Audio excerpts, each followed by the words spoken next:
Hey, good evening, everybody. Welcome to the 183rd Comic Art Fans Update. We're back, and everybody's starting to feel normal around here again. It only took 2.5 weeks after OAX, but I'm beginning to feel like myself. So that's probably a good and bad thing for all of you, because we'll probably be here for 3 hours tonight. But we do have a busy show.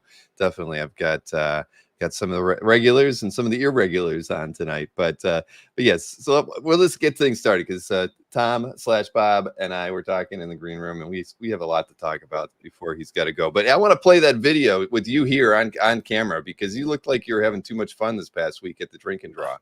So well, just being back in Korea was great, man. Even though the flight was arduous as all get out, man. It's a long flight, 18 hours.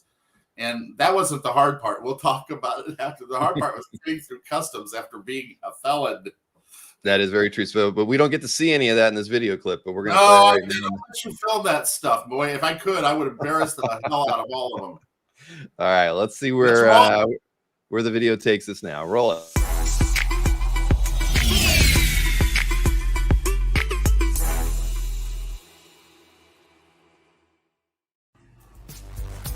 Hey guys, it's me. I'm back. Anyway, I'm back in to the future. I'm in Korea once again, and boy, did I have a hell of a trip. I'll tell you about it on tomorrow's show, because it's already Thursday here. But I walked into my new apartment that's been fully furnished while I'm gone. So here, you check it out, guys. Here, I'll give you a little tour real quick. Hang on. See, this is my studio here. I'm getting it all set up. Here, and there's the bathroom, and there's the kitchen, and there's my bedroom, and so forth. So I'm getting it all set up here. And thanks to Simone, who actually ordered the furniture and had it delivered while I was gone. Got the TV hooked up, her and Joey did, and so I'm all ready to go. I'm ready to rock and roll. So I'm heading to Drink and Draw tonight. It's my first time, in a month since I've been there, and there'll be more as we go on. All right, so hang in there, and thanks for giving me a little time off there, guys. Appreciate it. Castro, Bill. Here we are, back at Drink and Draw with Impio, the new president of this whole chapter of Drink and Draw. 안녕하세요. 안녕하세요. And Impio, tell me what we're doing tonight. So tonight's theme is going to be love. Because of the holiday? Yeah. There's a Korean holiday, a love holiday, right? We just passed. Right? We had the New Year, but there was because I saw them selling all the candy outside the convenience stores. Yeah. So that is a love holiday, right? Yes. There's Lunar New Year. Valentine's Day. Yeah. You may not know that. Yeah, because in America, today is Valentine's Day in America, right? So because of those two holidays coinciding, we are doing a love theme tonight. So it's all going to be about the heart, about love, something that I get to experience quite a bit. You have a wife though, right? Oh yeah. Yeah, so he knows love. All right, guys, we'll see you a little later. And in honor also of Impio, because his birthday's day after tomorrow. Yes. Yeah. So one of his buddies here, this guy, you remember him from all the previous episodes. Say hi. He got him a cake. So we're going to have birthday cake here. And we're going to forego singing, right? Do you want to sing? Should we sing to you? Okay, we can do that. Okay, hold on. Okay, we're going to sing happy birthday to Impio now. Okay, ready? 1, 2, 3.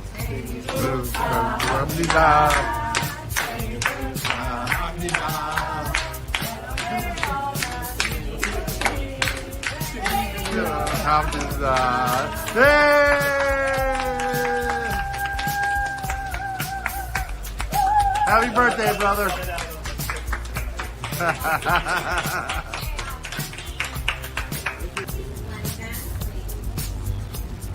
He's mansplaining. Hey, look at this. She's got her Alex Toth book. I love that. Timo, what's up? What are we doing, girl? Oh, look at that. Timo.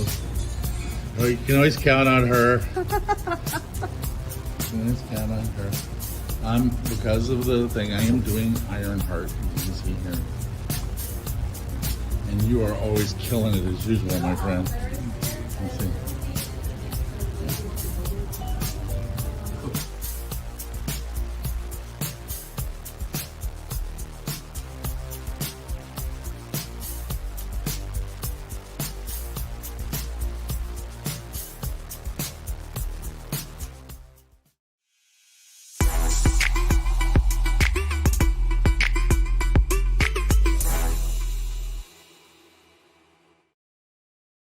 This is for Marcus. Portgazzo!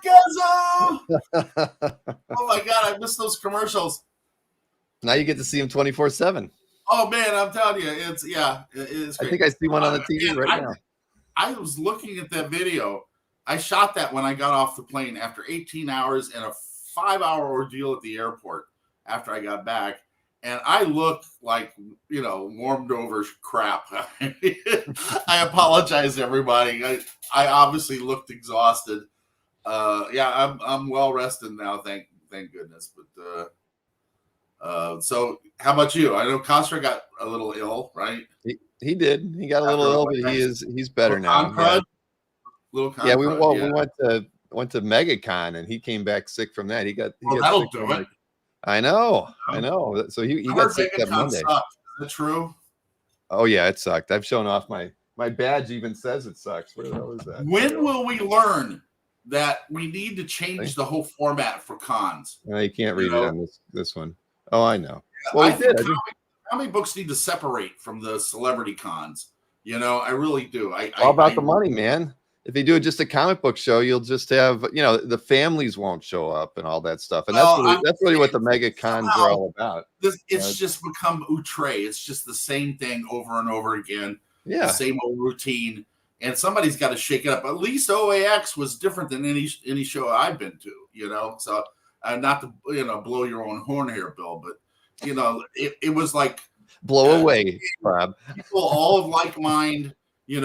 People who collect the same things. For me, it was almost overwhelming. So much artwork there and everything. Couldn't see it all in one setting anyway. And but it was very specific. And I think we need to go back to doing more specific conventions. Yeah. Well, the Comic Cons these days, or comic shows these days, are relegated to like the VFW and smaller shows like that. I mean, there just aren't that many Baltimore's or Hero shows out there that don't have celebrities at them anymore that are at scale like that. That's really the thing. Yeah, I think what we need is another Phil Suling, somebody who's got an idea, because Phil started this whole thing, a long time ago, and we need somebody like that who come in and kind of innovate and do something different with the whole programming and everything else, because it's just stale. But I'm off the stripper pole, as you know. I'm not doing cons anymore. That's right. The only way I'm good at cons is if Costra sets me up where I can have a booth and just interview people for the show here, for the WTF show. Yeah. I can just embarrass people on camera. I'll do that, Well, I was happy. That was your one and only 2024 appearance, probably, right? I mean, are you going to get out? That's it. Yeah, I'm done. I'm done. I'm off the stripper pole, man. One and done. I love it. Well, you know why I use that expression, right? Because, I explained it briefly to people at the show. I said, the trouble is they don't pay a living wage in comics. So most of the creators have to go to these cons to supplement their income because they make a ton of cash under the table, right? Mm-hmm. But the trouble is we're getting to a point where the people that come to cons are like, they're moviegoers. I mean, the average con, they're moviegoers. They're not comic book readers. So you have to sit there and explain to an 11-year-old who the hell you are. So he'll buy one of your prints. And I start to feel like I'm at the Pasadena flea market or something, mm-hmm. and to me, it's like, I'm just past that. I don't want to do that anymore. I'm financially well off. I don't need to sit there and do that, but it's like a stripper. She keeps stripping until the manager comes out and tells her to get off the damn pole because she's too old. I'm too old to be doing that crap. I'm too old to be, trying to sell myself to 11-year-olds, mm-hmm. I don't want to do that anymore. I want to do something fun. So WTF Castro mentioned, maybe doing a con where I go there and just interview people on the floor and all that kind of stuff, and we get sued a lot and all that kind of stuff. And I think that would be fun because everybody loved the interviews I did with the celebrities that were there at OAX. Exactly. I don't know if I like that we get sued a lot comment, but other than that, well, I am part of the team, dude. Sorry, it's good for one. Mhm. No, it was a lot of fun. I think that but there's not that many shows that you can get out to over there in Seoul well, not Seoul, but there's all kinds of shows in Asia, man. Plus, like I said, I'm biding my time because, as you know, we send out offers. The Helix has moved forward. We got our budget now, and it's in the it's in the tens of millions. So it's a really good budget for a science fiction film. We have sent out offers to 4 A-list actors. One of them has already expressed interest. So Marcus won't tell me who. So we're on our way. So as soon as one of these guys sign, we'll basically start pre-production. So I may wind up in Scandinavia by summer. That we're back on now with the movie. So I'm very excited about that. But in the meantime, where in the world of Bob Layton is going to go on the road, because until I get a permanent residence card here, I have to leave every 90 days. So I've already scheduled. Tell you about this. We're going to be live in Tokyo, Japan, on May 9th with Takeo Wada, one of the great Dragon Ball Z creators. I will be there. I'll be on the streets of Tokyo. I'll be meeting with fans. I'm going to try to arrange to go to one of the comic shops there and do a little signing and stuff like that, just so we'll have some great footage. And Tack is a pisser, man. You're going to love Tack. So I'm looking forward to meeting him. Dear old friend of mine, and we're going to have a blast, man. So, hey, before you left the States, though, you had that big signing going on at CGC. How'd that go? That was amazing. Okay, I think I broke an all-time record there because, we had to get done by 5 o'clock, right? And there was 78 individual remarks because Spencer had talked me into doing remarks, which I don't like to do, but he talked me into it because, obviously, like all comic book artists, I'm a whore and I needed the money, because, the trip was expensive, right? So I wanted to, cover the thing. I did 78 remarks in less than 5 hours. Wow. That's impressive. Yeah. They said that it has to be some kind of record. There's pictures of me on Facebook icing my hand afterwards. My hand is swollen. That. You had it like resting on a bag of ice. Yeah. But 78 drawings in under 5 hours, man. Well, it was crazy. Impressive. You still got it, Bob. I do, man. I got the juice. What I'm telling you. I mean, I didn't look like it in the beginning of that video, but as you can see, I'm back now. It takes me a little longer to bounce back.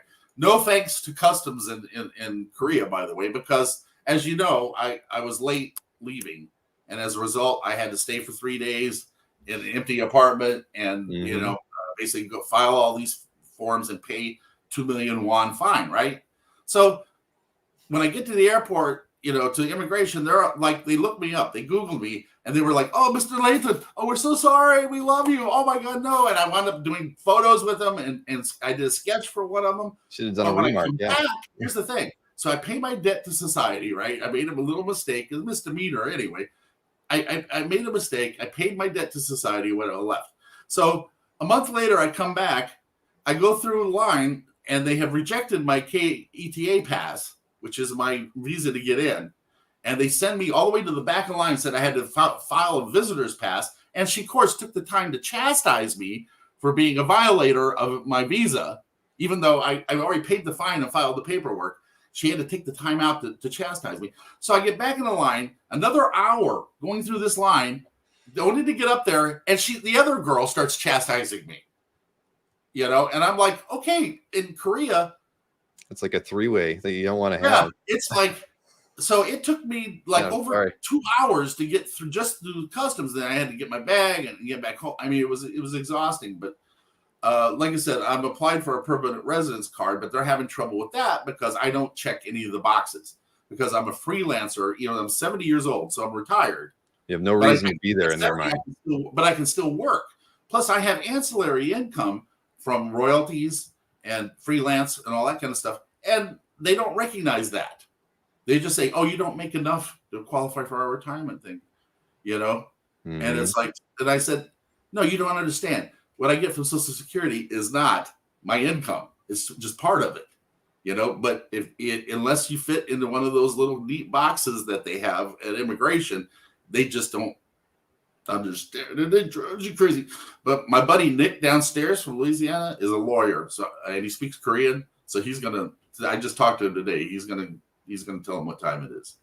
You're gonna have to do some drawings for him or something or no. Nick's my buddy. He's my football watching buddy, so it's fine. Joey would be here today, by the way, because Mr. Croner, my co-host here, my Ed McMahon, he decided to start opening for lunch at the Dyson Comics Cafe. So then he has to be there earlier now in order to open up, because the lunch starts at 11 or whatever. So he's not here today. I'm sure he's probably watching though, but we'll have him back on soon. So yeah, well, we miss Joey, that's for sure. Yeah, well, absolutely. Look, Joey is not a hugger, and he actually half hugged me when I came in the door. He missed me. He must have missed me, man. For Joey to do that, because he's not a touchy-feely guy, man. So does Spencer have like a stack of commissions all lined up for you now that you're back in your new gigs? I did all those commissions, and I showed on the show. Now they're in the process. He's selling them. He's doing the Clan McDonald show. I heard there's a big one coming up from them. Yeah, the big one. So all the artwork that you've seen on this show that I've done, the last few months, will be available on that show tomorrow. So everybody should tune into that. That unabashed plug, right? Yeah, I wouldn't have plugged it. I'm trying to get my printer dried out of ink while I was here. So I'm having printer problems again because I was gone for a month and the ink wells are all dry because I have that super tank on it. Mm-hmm. So I had to get Simone to order me some more stuff because I can't order until I have a phone number, a Korean phone number. I can't order something off a catalog and have it delivered because they need a Korean phone number to do that. So Simone is still life is tough in Seoul, man. She's the best girl Friday in the world, and listen, her artwork is getting so much better. I mean, I brought her back that Alex Toth book. Did you see the Alex Toth book at the Drake and Draw? Mm-hmm. I'm trying to teach her how to simplify her art because she tends to over render. So I bought her Alex Toth, who is more master of simplicity than Alex Toth. That's true. I mean, I've got a piece of Alex Toth art to feature tonight. Because a Batman drawing. That was good. He used to do stuff for me at CPL, the old fanzines. Alex used to be a contributor for that, and I actually went out and met him in '83. Me and Joe Brzezowski went out to California and actually sat at his feet for a while. He was nuttier than a shithouse rat, but he was a genius. That's why I know I'm not a genius, because I'm sane. Because you're not nutty like that, huh? Every genius I've ever has been crazy. Wally Wood was crazy, Alex Toth is crazy. I mean, thank God I'm not a genius, man. Well, I don't know, man. I've heard that about both those guys, though, that they were a little before. Yeah, well, no, listen, I'm telling you, everyone I ever met that was a genius was like nuttier than a shithouse rat, like I said. So tell me what's on today's show, Bill. What's on today's show? I've got Sean Gordon Murphy's going to be joining me, and I've got a couple guys who were set up at OEX as well. Chris Kalaki and Michael Finn. They had the I think the lone publishers booth at OEX. So they've got some things to talk about OEX, but also stuff that they've got maybe some release dates on some upcoming products and things. So I've got that going on, and I got a laundry list. I got a package, an art day to open, some stuff. I've got a sales show with Fred Hembeck on Saturday. Oh yeah, well that's great. Yeah. As you can notice, then I'm kind of bundled here because I went from sunny 83 degrees in Florida to colder than balls back here in Korea. Yes, so it's still a little chilly here, but it should be warming up soon, and the cherry blossoms will come out. And all will be right with the world, my friend. Just about in time for your 90-day visa to kick you out and send you. Yeah, but off to Japan, man. We're gonna go to Japan. Okay, aren't you excited about that? We're gonna do this show, this segment, live from Japan in May. So with the guy from Dragon Ball Z. I think that's great. That'll be the show right before our next comic. Takiwata, man. Takiwata he's the shit, man. He's the real deal. you know, and I'm looking funnier forward to it. not get out. So we get him on the show. You're gonna love him. He's my buddy. All right. Well, I got a cat here bothering me. Look at this. Send her on her way. God, I have so many. Come on, viewers, put in those jokes right now. Mm-hmm. So I don't have Exactly. to. Yes, they write themselves. But all right, Bob. Well, listen, you got a week. You gotta get out and get some eel. Well, and what about that penis fish? You said you were going to eat that. I still know. haven't seen. Look, I'm here for the next 3 months. I think it's got to be in season by now. Shit will happen. Okay, trust me. I'm always thinking about what I can do on the show to turn you even whiter than you already are, man. Okay. Yeah, nothing could. You couldn't turn me any whiter than you did the night of the reception. But is Bob for real, or did he have? You know, did he take a drink? I know he doesn't drink anymore. I know, you know. But listen, like I said, I'm going to tune in the rest of the show. But with Drink and Draw, since I left, and we lost a lot of the girls because they graduated from college, you know. So we lost Leah and Shay and Lily. They all went home. So we're doing a new incentive program. Joey and I are putting together an incentive program to get new people to turn out in conjunction with the Korean Herald article, the Sunday supplement. It's going to come out about me in about a week or so. So we're going to offer incentives to get new people there to drink and draw. So because we're down to like the core group of about 6 or 7. But you know, we used to be as many as 30 any given night. But since I've been gone too, it's like there's no one there to instruct or whatever like that. So it's kind of tapered off a bit. You need to get back to mentoring them. Yeah, exactly. But we're going to offer like some freebies for people who show up to drink and draw, signed by me, you know, stuff like that. Some store incentives as well, just to get some new people out, you know, get some new blood in there so I can have some better artwork to show people. And again, and, you know, for those American independent publishers, I'm trying to create some talent here that you guys can exploit. You know, I said, Simone, I get her ready. She's going to explode on the scene. You know, it's like she's getting there.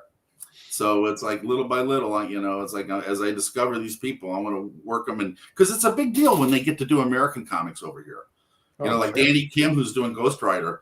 It's like a huge deal. I mean, their status goes way up when they get the same like with actors when they get in an American movie.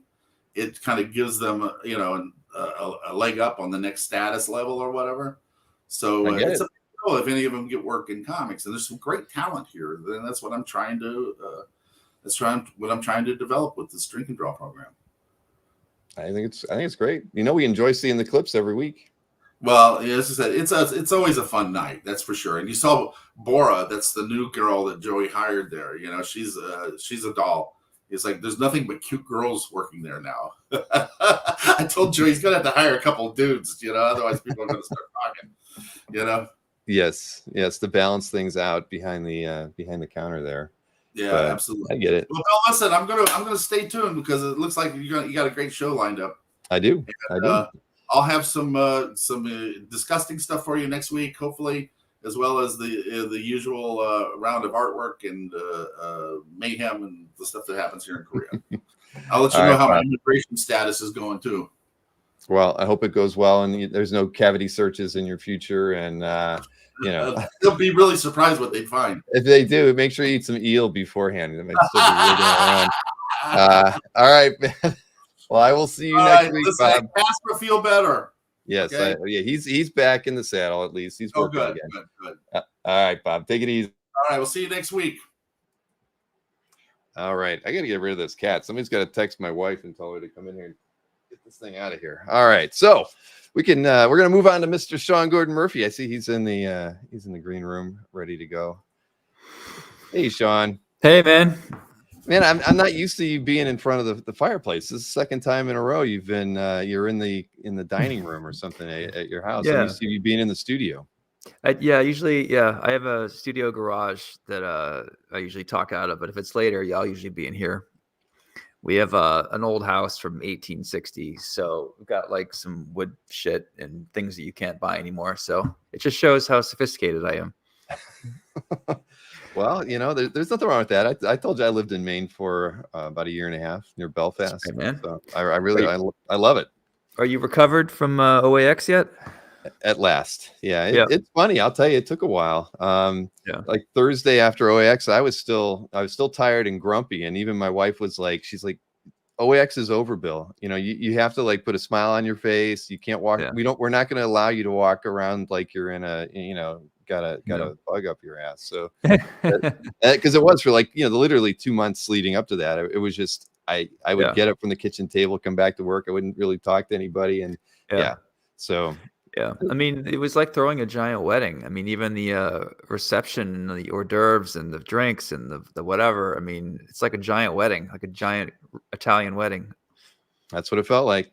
Yeah. But yeah, we're gonna have help next year. We've decided. I think probably like at least 6 months out, we'll bring somebody in who can help coordinate stuff with us, so we don't have to do everything prior to the show and during the show. And yeah, we learned our lesson. Yeah, I thought it went well. Yeah, I thought it went well. Well, I'm glad that you felt that way. You were one of the early people to believe in the idea and wanted to see it happen, and it definitely you gave us some of the courage to move forward and do some of the things that we decided to do. I mean, without that, well, I think you found I don't think this is ever a job you asked for, but you've sort of found yourself at a vortex of opportunity. You know, you created a calf with great intentions for people to be able to be social and share their art and their hobby. And you've, I mean, now, you know, what you say and what you show sways collectors in some way. I mean, this is the hub for original art. And, yeah, I mean, collecting, you know, throwing an event like this, I mean, people are sort of paying attention to calf, you know, so, and you're sort of the mastermind. And I know that probably that's not a role you sought, but that's what you are now, you know, and we're all glad to have you. Yeah, no, it's fun. I mean, I like everybody knows many years I like just being the guy who was behind the scenes, you know, flipping the switches on the server and making sure everybody's calf gallery worked right. But now we know what you look like, how to complain to you, and find you at your parties. Everybody knows my email address, and many people also have my cell phone number. Oh yeah, these days, yeah. I get more friend requests on Facebook than I've ever gotten in like the last 3 months. So yeah, that's good. It's a little different. Was your wife at OAX? Did I see her behind? You know, yeah, she was one of the ladies behind the registration desk. I'm sorry, man, I didn't get to introduce Maureen to hardly anybody, and she's really the brains of all of. You know, there'd be no calf without her. She did all the programming and everything. She still does all the programming on it. Does she have sort of reddish hair? Yeah. That's her. Okay, yeah. I'm like, who's the kind of girl Bill would marry? And I'm like, probably her. And I think I'm right. Yeah, she's. I don't got a recent picture of her around her. She wouldn't want me to show one anyway. But that's all right. Yeah. But yes, she took on the job of making sure everybody got their badges and everything, which was good because nobody else was going to step up. I had a couple of friends fly down from Michigan, and they stayed with her behind the registration desk most of the week, which was. I don't know how we wouldn't have made it without having, them as volunteers, but yeah, next year we'll definitely have a lot more people. Yeah. I didn't realize that hotel is kind of like hollowed ground. That's where MegaCon started years and years ago, right? I found that out from Palmiotti. Yeah. That's funny. He told me like when he pulled up to it, he's like, I've been here before. Yeah. So that's crazy. But back when MegaCon was more of a comic book show, and I think because I used to go to MegaCon all the time too. All right, this cat's got to go. They Bill at Cox any rate, I thought that was cool too. Away. Yeah, I could only text Maureen and get her to come. But I put my office is detached from the house, but I did put a cat door on here just for convenience for them, and I left it open tonight. But anyways, yeah, I thought that was cool too. I mean, in a weird way that that we're starting out in the same place that MegaCon did. Yeah, for sure. Absolutely. Yeah, it was cool to do OAX, to have more time to talk to people and not be so stressed out. You can take a minute and give people like personal experience. Meeting people at the bar after, and it's just, I think the buy-in ensures that the kind of customer you have showing up at an event like that is just on their best behavior. You don't see too many people getting too sloshed or acting out or any. No, all the things that we were actually, we're like, wow, we're going to have an open bar. How many people are going to be carried out of here? But it didn't happen, right? I mean, I didn't see Even Jason, who said he was going to pound 20 beers, he might have, but he was still able to walk out the door just fine. So Yeah. yeah, I mean that you're right. I mean, all that worked out well. I mean, it's funny. We announced the dates for next year, and so people were already trying to book the hotel, and apparently the hotel hasn't opened up the block, so it was coming back as if it was sold out. So people were panicking, like they couldn't get their tickets, or they couldn't buy their rooms or reserve their rooms yet. But so that just shows you how much people enjoyed themselves at the show. And I was just emailing with a guy earlier who I used to see at shows all the time in the early 2000s, maybe up till about 2012, and I saw him at the show. I mean, and he emailed me today just saying that he's looking forward to next year, and he's glad he finally was able to get out and go to a show again, because he hadn't been to one since like 16 or something. So I mean, many people got this, are just a little, they're looking for something more like what we did. And I think we're lucky to be able to be in a position to, put a show like that on and have a lot of people want to go. So yeah, for sure. Yeah. So we'll be signing our agreements with the hotel tomorrow, I believe, is when Casper gets all the final outline documentation for next year. Oh, so you're booking it already. Nice. Oh yeah, we're done. Yeah, definitely. Because we were waiting to see what MegaCon was going to do, and they booked their show on Super Bowl weekend, which is the 9th through the 12th or something like that, which seems terrible. So we're going to end up being 2 weeks ahead of them, but that's good, because now we won't have any conflict. We won't, any grief that we had this year with them towards us. We don't, there's going to be none of that. And that's nice. I wasn't going to mention that. I didn't know if we were allowed to talk about that. I don't mind talking about it. It's because I wanted to work with those guys. I mean, it just made sense, right? Fly somebody in from out of the country. We split airfare. I mean, it just seemed to make a lot of sense, but it just, whatever whatever the politics were there, that it just wasn't going to work out. So, so it wasn't fun. It didn't bother us, because they moved their show to my date. I didn't create the show on a weekend to kind of benefit from MegaCon being the weekend after us. So it didn't bother me that they didn't want to work with us. I just felt like I tend to approach everything very altruistically, thinking that we're all in this together, and why wouldn't we want to work together to make have something better for both of us. So and I'll tell you, typically I've been very wrong in those cases. I'm like you. I think it's good for what's good for a rising. What's that expression? A rising tide raises all ships, or whatever. Especially if you're confident in your skills and your ability to perform, you shouldn't really feel threatened. But and people get very territorial in this industry. There's not a lot of capital to go around, and people start fighting over small slices of the pie, I guess. Yeah, and right. I mean, to make a show profitable, there's a lot of components to it that I wasn't even aware of when we started doing this. So, so I get it. But still, I would have but whatever. At the end of the day, I feel much better that we'll be 2 weeks ahead of them, because they're no artist is going to come in, do our show, and then wait 2 weeks to do theirs. They're going to do one show or the other, so the artists don't have anything to feel weird about. And the only drama I heard was one art dealer threatening his creators that they cannot go to OAX because they will be banished from going to other shows after that. And most of his creators told him to go fuck himself. Well, that's I mean, it's not surprising, but I mean, what are you going to do? I mean, that's why I'm glad I'm not in a position where I have to give people ultimatums like that. I like being the middle of the road guy who it's just like, you can either come out and be a part of the show or not. I'm not going to tell you can't, or but whatever.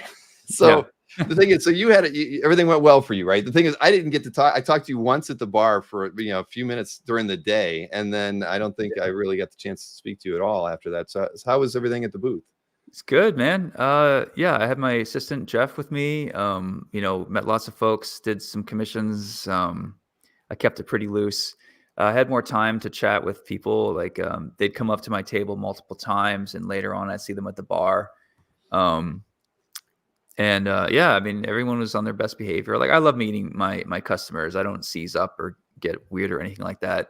The funny thing is, there's so few people there. Everyone at the bar is probably there for OAX. So if you want to tell a story about behind the scenes shenanigans, people will listen to you. So you do need Mhm. to be careful. Like I noticed some eyes were on me as I was getting to the climax of some of my stories. And I was like, oh, I gotta be careful. Somebody could be recording that. Yeah, I know. I Yeah. see like Rich Johnson hiding in a bush or something in the trash can, more likely. Yeah, well, it wouldn't surprise me, but that guy, he won't write a single article about us. He wrote an article when we announced the show, and then after that, it was like crickets. He only writes things when Yeah. he can write something scathing or say something You know that's what? half true. So, So we my publisher paid for some advertising on Bleeding Cool, which I wasn't aware of. And I don't care if the publisher wants to do that, that's fine. And once Bleeding Cool had our $20 or $40 or whatever, suddenly they wrote a really nice article about Zorro. So I'm like, is that all I had to do these years was pay $20 for an advertisement and they would just be nice to me? Like, Jesus Christ, I should tell Mark Millar just to advertise Bleeding Cool. Then Rich will get over whatever his problem is. well, it comes back to money again. I mean, I that site's know. all full of ads at the end of the day. So, Yeah. I get it. And that was one of the weirdest things for us is we tried to get people to do some articles on us leading up to the show, and we didn't have Yeah. a single outlet of any kind ask us for any questions about the show. Even afterwards, Yeah. as favorable as everything was on Facebook, you'd think somebody would be like, oh shoot, man, maybe I should write an article about this. Not a It's single person approached us about wanting any feedback or any articles it's written. weird. I mean, there are less reviewers for comics now. I mean, I used to be able to check what's that, comic book roundup, and you could see reviews, and I get more for Batman because Batman's a bigger book. But I don't know what happened in the last year or two, but there's less reporters now. I don't know if people can afford to work pro bono on reporting at comics. I mean, you have a lot of listicles, and I know that the Beat, what's her face, is having to crowdfund to make money. So I just don't Mhm. know if there's as much of an industry as there was for reporting. That's true. There was a guy that had written an article about Como after last year, and it was posted on Comic-Con, Mhm. his website, and he was actually at OAX. And after the show, I emailed him just saying, "Hey, you want to, if you want to, ask me any questions so you can Mhm. write something about the show." And he's like, "Oh, I stopped writing for Comic-Con back in December." Yeah. And so it sounds Yeah. like a lot of the editorial that's out there, they've kind of moved on. I Yeah. think you're Well, absolutely right. well, it's good that you got a couple influencers there and flew them Mm. in. And I know we tried to throw something together last minute, but we just couldn't seem to That connect the was, dots. yeah, that's the one area I think we could have done a better job on. I even wanted my son to walk around and post some reels and just some Yeah. short stuff on YouTube and Instagram. And Yeah. again, we were just so shorthanded we couldn't do it. Yeah. So No, I mean, honestly, I think the first time show to hit, 8 out of 10 is probably great, honestly. And, now you can focus on the things that you want to enhance for next year. oh yeah, no, we have a long list. Oh, yeah. But Oh, I thought it was great. well, it's like for us, it's like all there's a lot of things we didn't get to do. The auction can certainly be better. We gave him hell about some of the things related to the food. There's stuff that we know Yeah. that could be done to Mhm. a degree that I think that people would notice that we stepped it up. Because like Yeah. you said, there's much of what happened was fine, and I think people Mhm. enjoyed it every minute of it. I mean, but I think Yeah. we can do better. Yeah. When I put on an event, I want to make sure it's Sure. it's a Yeah. 10 of 10. So Yeah. I we'll appreciate your giving me a room upgrade. I didn't mean to saddle you with that. No, I felt bad. You were one of the guys, you were on the list. We had I think 9 or 10 people that we said, these are the people that we want to make sure get into a better than standard room because, Yeah. that's just what we wanted. And I think you were the only one that didn't get it. And like I told you, everyone else was a couple on the list. So I have a feeling the hotel just said, well, we're going to give it to all the, Yeah. couples on the list. And then you Right. got left out. And my So- wife didn't show up, so I got fucked. Yes, exactly. So yeah, but at least we were able to fix that after your first night. No, I hate it, but I know you get a lot on your mind, and I hate to. I was fine in the room I was at. You didn't have to do that, but thank you. No. Hey, remember again, you helped us out immensely. Without your support, man. I mean, we might not have been as good off as we were. At the end of the day. No, it's a good thing. I So- love what you're doing. Honestly, like I rely on OAX. I keep repeating myself. I rely on CAF for a lot of my income. So doing stuff like this, like more artists coming on. Mm-hmm. Yeah, I got some images and stuff because I didn't get to see the commissions that you did. And Yeah. let's see here. I know I've had Jeff send me some of them. So these were from the pre-con set that you put out there. I mean, these are fantastic. I'd be Oh, thanks, surprised. man. These are a if lot of these- fun. I mean, they were going for 10 each, so I wanted to put in at least a day and a half or 2 days and give everyone what they wanted. A lot of Batmans, of course. The guy on the left there, he wanted the tank in there and World's Finest on a movie theater. So trying to like fit all of it in, give like a nice hero shot as well. And he wanted the Frank Miller type of face, so I tried to, do some Frank Miller if I could. And yeah, the one on the right, this guy wanted his family in the shot, so you can see two on the people in the windows. bottom left and two kids. I mean, they're tinier than thumbnails; they're like scribbles. So I hope he's happy with it.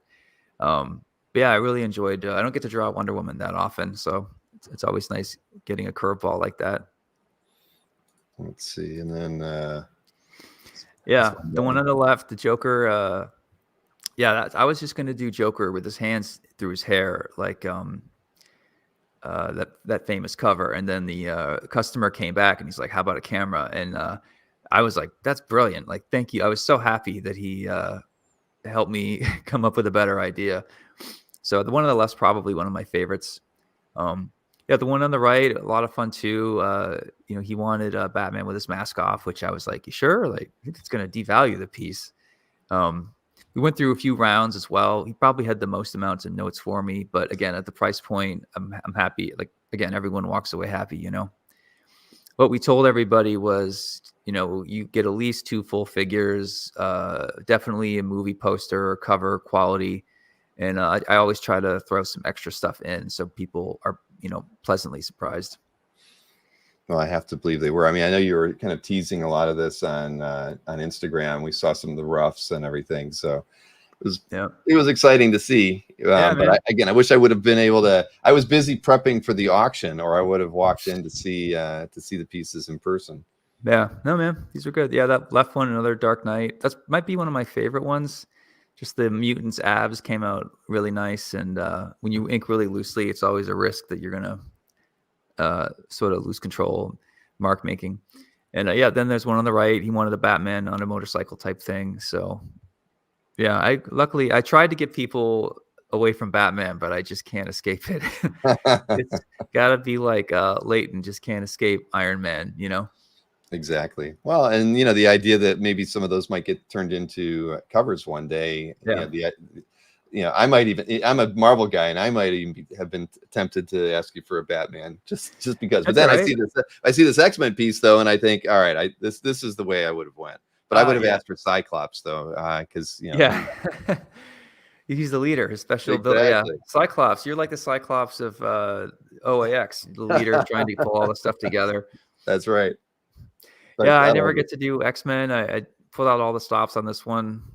Punk Rock Storm. The customer asked me to switch some stuff around. It was originally going to be like a Wolverine and Rogue, but he obviously pointed the Gambit instead, so I was fine with that. But all these they can turn into a printer too. Mm-hmm. And what was the 8th one? Because I remember Jeff said that was one you didn't get to scan before. Yeah, it's Cowboy Bebop. It was from the manga, and it was wider. Right. So what I might actually do is color that up and sell those as prints, and maybe take it to Como this year. Oh, cool. Yeah, I think you had posted some prelims to that, right? I seem to almost think with the images. Yep.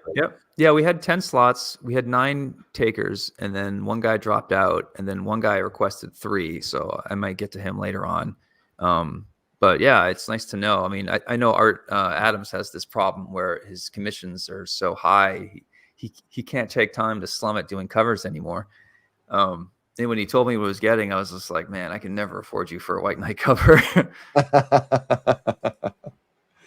Oh man, but hey, I know you got to get out of here by 10 till. But so why don't we talk about the Zorro art? Because I was kind of intrigued by that situation and the fact that you're going to be in Paris in May, right before Como. So I did I pulled together a slide because I knew you mentioned it.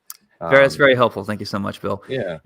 A friend of mine, Bernard, he's a big collector. He used to be friends with Mobius and all kinds of European talent. He's got an amazing collection. I hope he takes me to his basement or wherever the hell he keeps everything. But yeah, he owns Gallery 9 or Gallery 9E. I'm not sure. But what day is the actual event on? Hold on. I think He it's bought the 9th or something. Yeah. Let me pull up my phone. I should have had this ready. But yeah, if you're in Paris on the 16th of May from 6 to 9. Yep. Yeah, I'll be there. He bought all my Zorro art, all 4 issues. Yeah, I've never sold everything to one buyer before. And considering the market is kind of up and down, down 20% right now, I was happy for the bailout. And I know him pretty well, and he doesn't really tend to flip stuff. So it's always good finding a buyer that will hang on to stuff for a while. But he's going to have it all displayed, and some stuff might not be for sale. Some stuff might be for sale. Yeah, I'll be there. I'm excited. I'm doing a lot of promotion and stuff for the release of Zorro in France for next year. So it's May 16th. So that's the day before Como starts, right? Yeah. So 16th, and then the next day I get on a plane and fly to Mulan. All right, cool. Well, I may end up seeing you there. That'd be great, man. Yeah. Yeah. The Marvel exhibit is in Switzerland. I think it opens in March, and my dealer friend Mike Berkey, he has art in it, and he's like, he gets a +1 where they'll fly 2 people out and put them up for like 3 days or something like that. So he's like, if I don't have a +1, can you want to go? And I'm like, yeah, as long as you go on the weekend of that we can be there during Como. And that's since great. That's right before, so now I'll probably try to hit the Marvel exhibit, then I go over to Gallery 9 and then go to Como for a couple of days. So that'd be great, man. It's going to be weird sharing a bed with him. I'll sleep on the floor. You famous jet setter, you're yeah around the world. Oh, just throw out Switzerland, France, Como. Ooh, fancy Bill Cox. Right, exactly. That'll give us something for everybody to talk about. But I mean, I've been wanting to go to Como, but never had a real, opportunity to do it because it's such an expensive trip. But if I can get the flight covered, I'll be happy to pay for a few hotels here and there to make the whole thing work out. Yeah, I would recommend an Airbnb for Como. Okay. I think get one close to the village, walkable. I mean, there's a really nice hotel. They put most people in the Holiday Inn or something. But yeah. The gnocchi was created there, so if you're into that kind of pasta, you'll be in heaven. Oh, but there's a lot of hotels around there, but the Airbnbs are better. Don't quote me on this, but I was told by artists who got Airbnb and shared, they had a much better time than people who went to the hotels. Okay. I'll look around because I did see there were plenty of hotels in the area, but that'll be cool. I mean but I will try to go to Paris to see that if I make it there. That'd be fun. So I know I said I got 5 minutes for a quick story. I noticed you're talking to Layton about his run-in with security, and I had my own, which might be interesting. So whenever I fly into Heathrow in London, I always get stopped by security. I think they think I am with the Irish Republican Army or something. Or there's another Sean Murphy that's wanted for something. Of course. So I'm sitting on the plane, and this stewardess comes up and she's like, "Are you Sean Murphy?" I'm like, "Yes." And I'm like ready for it now. So she pulls me off the plane, and I know I'm not protesting. I'm like, "Hey, whatever you got to do, whatever." My hands are in sight. I bring my bag with me, which is filled with art. And I have 15,000 euro in my pocket. With the single on the outside, so no one will know it's a lot of money. And I'm just like running through my head. I'm like, okay, if they search me and they find this money, how do I explain it? Like, I don't think it's illegal to travel with that much money. I'll just say that I don't like traveler's checks or some shit. So I go out, I'm talking to security, and they got my bag. And I don't even want to say to them, "Do you think I'm a terrorist?" Because I don't want to trigger them any worse than they already are. So they're like, "You mind emptying your pockets?" I'm like, "Sure." So I bring out this fucking roll of money, and I'm just like, "Here it is." And they're like, "Wow, that's a lot you're leaving with." I'm like, "Yeah, well, they say you're here for pleasure. Why do you have all this money? You didn't make this. You made this money here, so you must be here for work." So I was like, "Oh no, I exchanged this before I arrived. I don't like traveler's checks, and I'm just old school like that." So now they got my portfolio out, and they're looking through my art. And in this portfolio is a bunch of my American Vampire art, which has Nazi swastikas all over the place. So I go from being this might be with the IRA guy to guy who's a drug dealer smuggling money to neo-Nazi. So they're like, they tip it up towards me and they're like, would you like to explain this? I'm like, yeah, it's really weird, right? Like I work for in comic books, in drawing stuff, and I get a script and I draw it. If you like Batman, like you can Google me right now, you'll see I'm a Batman guy, and sure enough, they did. So it's like, and I'm hoping like, please don't take the money or ask any more about that. So, give me my art, and the guy actually starting to lighten up. He's like, oh, cool, Batman. My kid likes Batman. I'm like, yes, thank you, Bruce Wayne, saving me one more time. So as I head out to Europe next time, or UK specifically, I'm wondering if I'm going to get nabbed one more time, if they're just going to keep adding to this record. But yeah, as far as I know, they think I'm an IRA terrorist or something, and they just like. You do have the name for it, though. That's the thing. I know. Strike against you.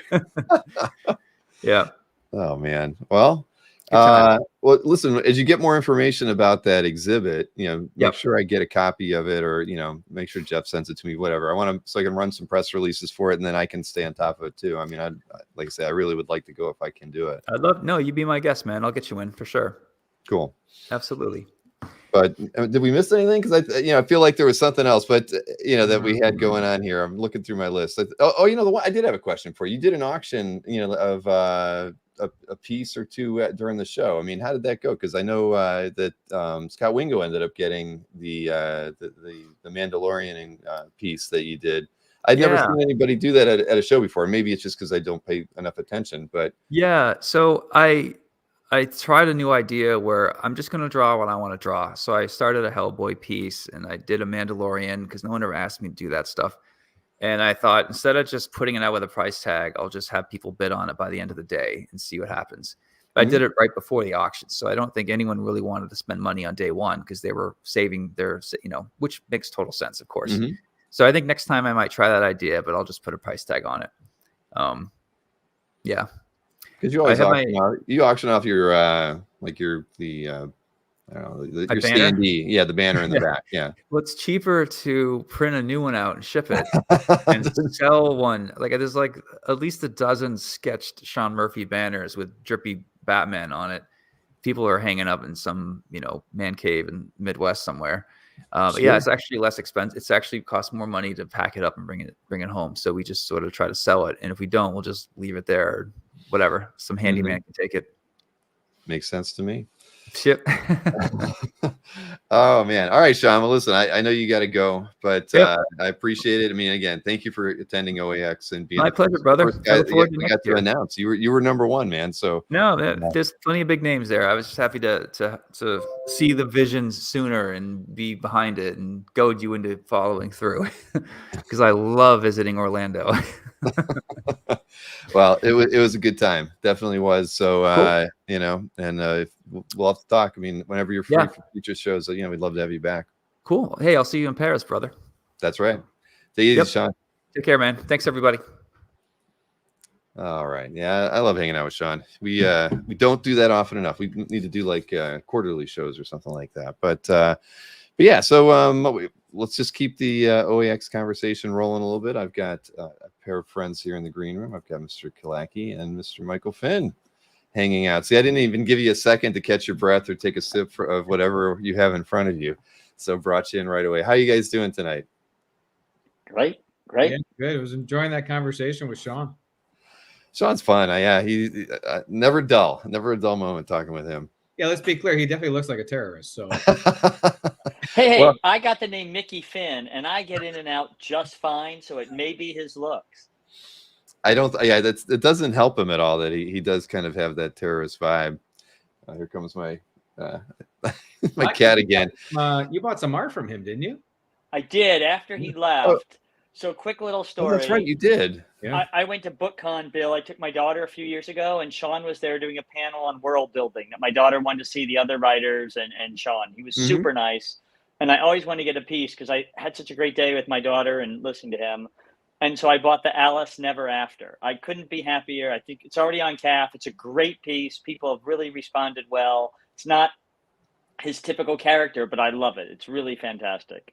Oh yeah, with the key, right? Yeah, yeah, it's great. It's beautiful, really absolutely wonderful. Beautiful. No, I love Sean's got a really nice style and actually fits into that kind of period of storytelling and the way etchings and illustrations in those books from, say, the turn of the century would look like. He kind of has his style fits so well with that. It made sense.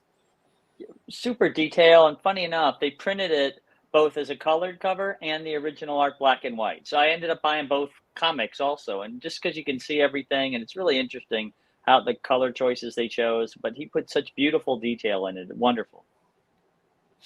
No, I agree. That so did you pick it up at OAX or you did it afterwards? I did. No, I got it right there. I was sharing a table Because it with was the guy. there, wasn't it? It was there, but I was sharing a table with the guy, and he was not always there, and I was not always there. But so I finally got a chance to get over to Sean's table. It was probably the end of the day 2, and I picked it up. It was sitting there, and the minute I bought it, all these other people were like, "Oh, I was thinking of getting it." I was like, "Guys, you had like a day and a half to get it." I was thrilled. Yeah, it's funny, Bill. He comes over. Michael's roaming. He's like, "Hey, I saw this gorgeous piece." He's like, "What do you think?" And I'm like, "Well, describe it." He describes it. Next thing you know, I get distracted. Next thing you know, I turn around and he's holding the piece and he's showing it to me. Like, "What do you think?" I'm like, "Oh my God, it's gorgeous." I'm like, "Did you buy it?" He's like, "Yeah." I mean, it was like 2 minutes after this, trying to like, what should I do? What should I do? I'm like, "Hey, heart wants what the heart wants. Go get it if you love it." And boom, all of a sudden, it's like, "Look at it. What do you think?" I'm like, "It looks amazing. Looks amazing." So it was a great piece. And thank you, Chris. And Bill, I have a comic art disease, and it's this. Anytime I see a piece I like, I become convinced that hordes of people are about to descend and get that piece. And if I don't get it right then and there, it'll be gone. If I don't buy it from Berkey or Sean or whomever, within 2 minutes, other people will want it. And obviously, when I'm talking about the older pieces, that really can't be true, but I behave that way anyway. The minute your show opened, I wandered all around looking for 1940s artwork. But was there any to be found? Because I'm sure you went over to Berkey's table, but he probably shows you everything from the 40s or 50s when he gets it in.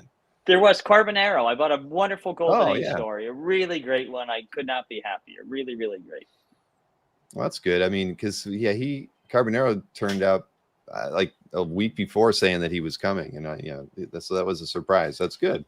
No, the show was great, and it was really great. I got to tell you, every minute of it was fantastic, and I think you probably know I had to walk around with an American flag towel on day 2. That was a story in and of itself. I was looking for the photo of you in that, and I was going to like make that the image that was in the newsletter today. I couldn't find it. I have it. No, but that's okay. Yeah, so for those who know, a whole bunch of us went out to breakfast at Waffle House. We were walking back. It was pouring down rain. I was not staying at the hotel. I was staying nearby with my wife. I had to run into Walgreens. I was soaking wet. I bought a towel. I left my shirt to dry and wrapped the towel around me. And here's 3 things. 1, people thought I was cosplaying as Earth X Cap. Other people thought I was searching for an insurrection. Yeah. But 75% of the people at the show thought that was just how I dressed, and just came up and had conversations. I said, yes, I walk around OAX in a towel. That's me. Yeah, well, you look kind of dashing that way, like it was your scarf. So it looked good on you. It was definitely heroic. It was very heroic. And then the gift store opened, Bill, so I went and bought a Gryffindor shirt, the only shirt they had. And I had to do an interview. So I was doing this interview, and it was a video interview, and I thought, that's great. I'm a 57-year-old man wearing a Gryffindor T-shirt, but that's okay. Yeah. Spoiler alert. Spoiler alert. Michael Finn's a huge nerd. Sorry. No. Oh, man. So obviously we didn't get the chance to talk too much. I did find I found a photograph. I don't know who took it, so I apologize if I stole this. Whoever I got it from on Facebook, but I saw this one of you guys in action at your booth, so I'm glad I found it.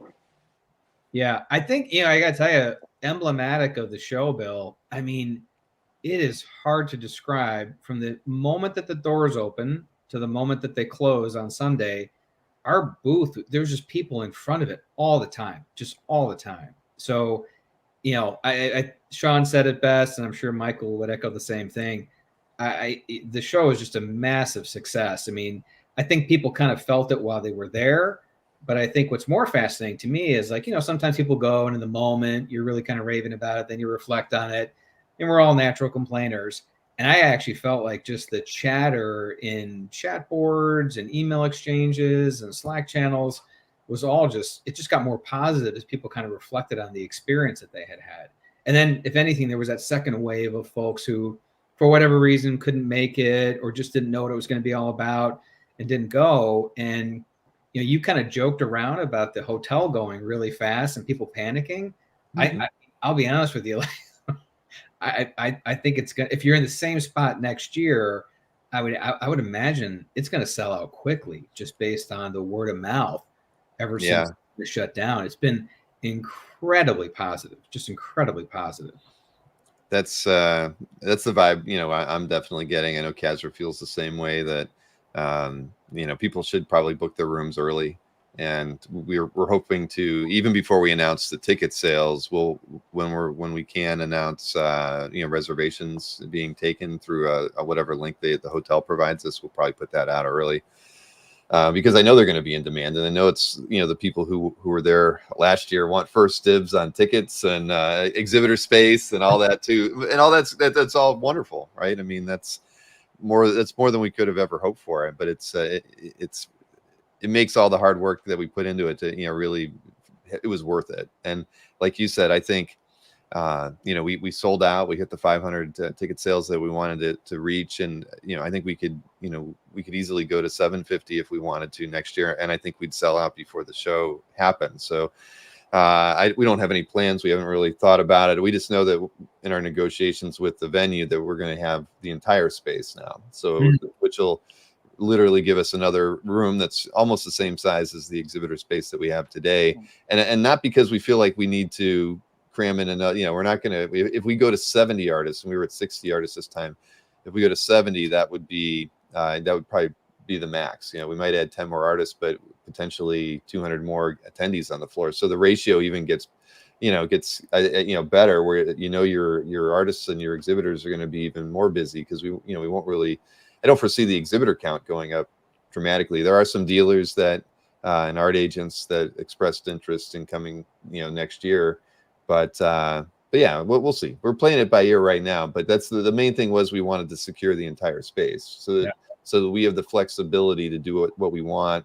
And apparently they're even going to build an outdoor pavilion that is off the area where like the hot tub was in that area there. So which will be covered. So the thing is, it gives us more space that actually, if it were raining, for instance, we could still use for the reception if we wanted. But it's going to be like 9,000 square feet. So that's another, at least they're building it out, because they're not going to add on any extra room to the convention center proper. But it just gives us some alternatives for space there, which is good. Yeah, given the fact they had to shut, I think we shut the place down on Friday night. They might want to be careful about being too accommodating in outdoor space. Yeah, well, the hotel was always saying everything had to shut down at midnight, and we were like, I don't know, you should try to stay open a little longer. You'll probably, the bar will probably make a little bit more money if you stay open till 1. And I don't know what they ended up doing, but because I was usually in bed by midnight. But yeah, so that's where we're at right now. We're guaranteed to have the full space, and that gives us the freedom to kind of do what we want. And we've been listening to everybody's thoughts on the flow and the floor layout and things. And I think we're only going to improve on what happened last year. And like you said, the positive things that were said by attendees just gives us the confidence to take a few more risks that I think will pay off for us, in the long run. But I mean, how was the show for both of you? I mean, you were really, the only publishers that were on the floor. So, what was your experience like, showing off the Slingsby Brothers book, Chris? It was fantastic. So we didn't bring a ton. The books are big, so we didn't bring a ton down with us, but we sold out of every book that we brought with us. And then actually, not just what happened at the show, there were definitely folks who purchased books afterwards who would come by. We had a couple of different promotional prints. That was one of the nice things about having artists on the floor. Gerhard very, very graciously signed some prints that of a piece that he had created for us as part of our second book. So you put it all together. And I think the coolest thing about it, Bill, was there's the whole cast of people that I knew, right? Tons of friends in the hobby, and everybody was kind of coming by to say hello, how's it going? what was really fascinating to me was the amount of people that I didn't know that were at the show and really stopped by. And I think the fact that Michael and I partnered together, I thought was a real positive for us personally. He's a ton of fun to hang out with. But I think it was also, there was this kind of double draw on something being published that was kind of new and unique and different. Certainly Sarah Frazetta being there, helped. Michael's obviously kind of got a lot of star power, so there's that aspect as well. But, it was just a series of long conversations with folks who, if Michael wasn't at his booth, wanted me to explain his project, which I was happy to do. Or in the case of Carol Day, it was just like, who is this guy? What is this? Tell me more about it. And as you know, the project is very much about education and recognition and just kind of making sure that people know who this guy was and who his signature creation was. And so I just felt like it was mission accomplished, had so much fun. And now I will tell you, it was exhausting because it was just constant flow of people that were stopping at our booth and wanted to talk about both projects. And for me, it was really cool. Just a lot of people that didn't know who they were and wanted to get educated, tell me more about it, made some purchases, sold some strips, sold some David Wright original art. I mean, it couldn't have been any better. Couldn't have been any better. And the fact that I got to do it standing next to Michael for a day and a half, 2 days, I mean, really just was like absolute cherry on top. Absolute cherry. Oh boy. I know. Now you can. I'm trying to forestall you saying mean things about me. I would never. Michael going to follow this one up.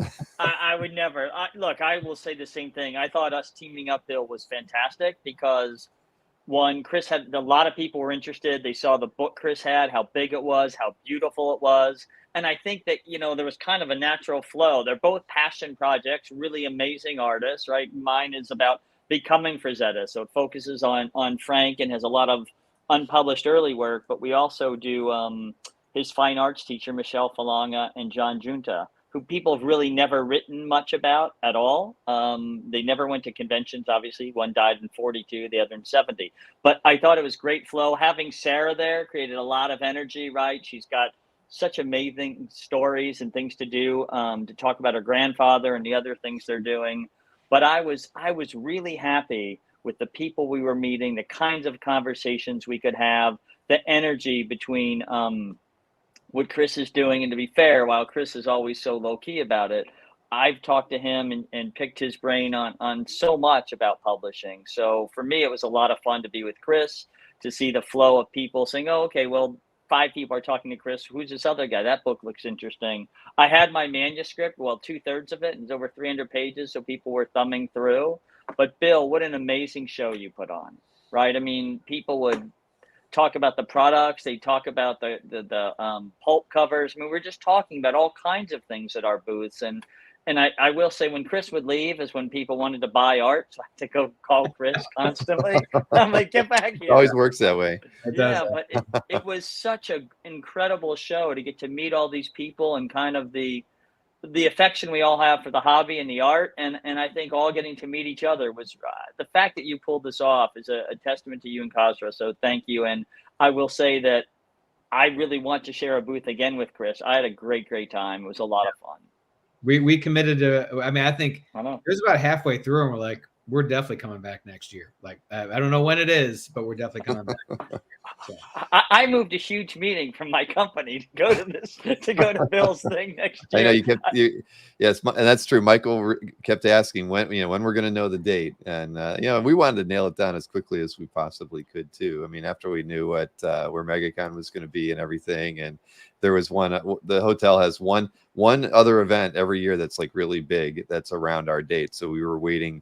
That's like the only event that could move our date because we did such a good job with them, and of course their date was the week after ours, so in between MegaCon and us is that date, so that's why we couldn't be in between. We're going to still be that 24th through the 26th this time around, and that's fine.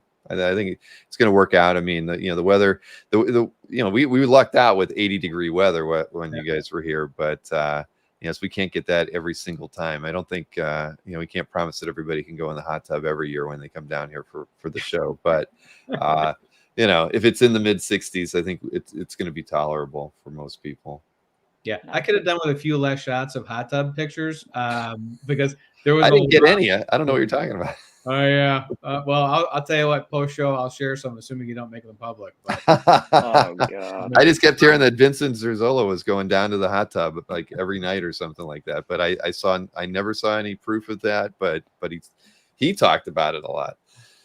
But no, but yeah. So we're yeah, we've got a lot of good things. It's gonna be hard to kind of top what we did in year one. But I think the thing is just bringing all the the same people back, seeing the same kind of.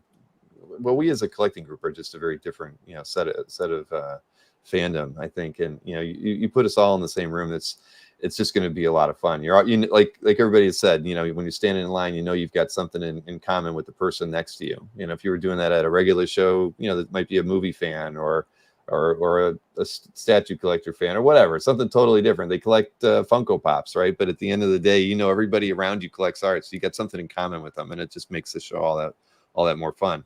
So yeah, I think there was a uniqueness of the show, Bill, is that it really was reflective of the CAF community, right? Like, so that combination of like dealers, representatives, collectors, publishers, and all kind of just mingling and rubbing elbows with one another, it made for this very, very kind of real time experience that there was just, I've not experienced anything like it. I mean, it was just very unique, very different. And then Sean said it well. I think he said like, hey, for a first time show to do like 8 out of 10, he's like, that's extraordinary. And that's definitely, like, if you ask me, it was like an 8 or 9 out of 10 for sure. And that was the first go around, so it's a huge foundation to build on. And yeah, I imagine your head was spinning the entire time just on the little things that you were thinking about already for the next year, right? And I think the cool thing was it was really early on that people were like, there's definitely going to be another one of these. So, yeah, too much fun. It was clear, really from like the reception, that people, the reception by itself, and a lot of people have said that was fun. That was a great way to start things off, where people weren't even really talking about art. They were just talking about friendships and and CAF and the things that brought them there, and that was cool. That I had a different vision of what the reception might be. People trying to wheel and deal behind the scenes, and I'm sure there was some of that. But my feeling was like that would be what it's all about, and it really wasn't. I mean, we're all adults here, and we're all here for the same reason, and so I knew right then and there that it was going to be something that we were going to all be proud of when it was all over. So Bill, I told my wife it was the best show I'd ever been to. I said, I from the minute I got there, the reception, I was meeting people. I thought your auction was great fun. I told Ellen we're going back next year and every year. I don't really care what other plans we're doing. I really thought you hit it on the head. The whole, culture of that show, right? As Chris just described it. I don't know what little things you didn't like about it, but I had a blast. Every single thing, right? I because I had a booth, and I would encourage other folks to talk to some of the other collectors that had booths. It was great. I couldn't leave that often if not for Chris, but you brought me food. We had drinks. It was incredible. I mean, you made it so easy to meet people, to have people come. I loved our spot. I really have nothing at all. There was nothing negative for me. It was really the best show I've ever been to. Well, I do like to hear that. We, the thing is we can make things, the feedback I've seen, like being able to allow collectors to know which other collectors are coming, if you so choose to, right? I think knowing that you've got acquaintances or people in the hobby that are going to be attending, that you might not know they're going to be there. So then you end up missing out on the opportunity. You were there for 2 days and you didn't know that Michael Finn was there, right? So I think finding ways through CAF to pre-announce which CAF members are going would be really good. A way to signify that on your account in June, so that other people can be like, you can set up your own meet and greets with your friends. And I think that's something that I think we have to tackle for year 2 and do that early. And and the auction has some things that I know we can do better on a technical standpoint, and just in general, just being able to. If I had it my way, I'd have a QR code at the door that you can just read and then download a PDF and you'd have it on your phone, versus having, but we're going to do a better job also of just making sure the auction pieces are on the main floor versus keep putting them in a gallery. So people will be able to look at them throughout all of the first day, but I'd still want them to be able to pull it onto their phone. So so just things like that, I think will make that would be impressive, if you can do that and do it all on the fly and actually make it work. And so, for me, those are two like technical personal goals that I would want to see us achieve in year 2. Because if we do that, that would really, I just think make the experience so much better for everybody. And, and again, that's the goal, trying to make it as easy as possible for people to have a good time while they're there. I love that thought of like some type of, like, as an example, like in the weeks leading up to the show, in similar fashion to like, the best of, where you've got that little like marker on your page that that someone's going, because you're always looking at stuff on CAF. And so if you're looking at a piece of art, you see someone who's got some commonality, if you knew that they were going, that would really kind of like cause you to reach out to them and be like, hey man, I see you're going down there. Like, let me know, we can grab some time or grab a cup of coffee or talk at the reception. That's a really cool idea. Yeah, no, and and it also just helps raise awareness for it, because it's, try as you might, there's people on CAF who never saw the ads or whatever, but if they're browsing through the site and they see a badge or something beside your name that basically lets everybody know you're going to OAX 2025. Yeah, it's going to make people wonder what that is, because when you click on it, I assume I'll be able to show you then everybody who says they're going. And that's that'll encourage people to go themselves, and again, that's why it's going to be, people better get their rooms early next year and get their tickets early next year, because they're going to need to, because we definitely, we want to keep things, we don't want to just sell tickets to just, to sell them and max out everything. We want to continue to like kind of ease into it. I feel like that's our smartest approach, and we'll be better prepared for another 200 people next year. When does the hotel block? I see Robert's asking. Robert, it'll be sometime soon.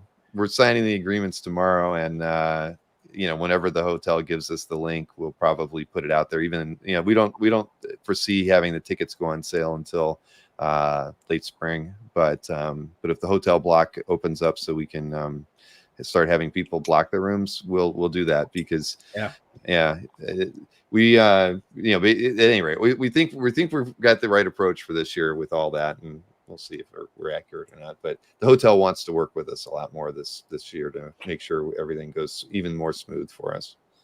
Well, I would encourage everybody to get a booth. I would encourage everybody to talk with Chris of Slingsby Brothers, because I'm inept. Chris made a beautiful banner for me. He brought it. I looked at it. I said, I don't know how to set it up. So then he set it up. Yeah. So I would tell all your fans, go to Chris. You'll write him a check, but he'll come by. He'll create an amazing banner for whatever it is you're going to do at the booth, and he'll set it up for you. And, you'll be, people like, wow, Michael, you did all that. I said, yeah, I paid Chris. It worked really well. Easy touch. Easy touch.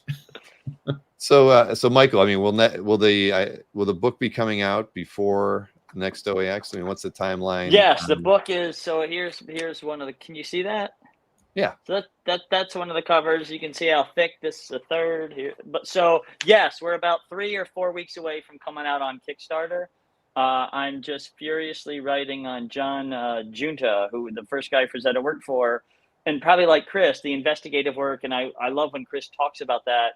For what he's doing, I've been chasing down very, very rare, like 1938 and 1939 science fiction fanzines. And when you read them, they say things like, we have printed 40 of these.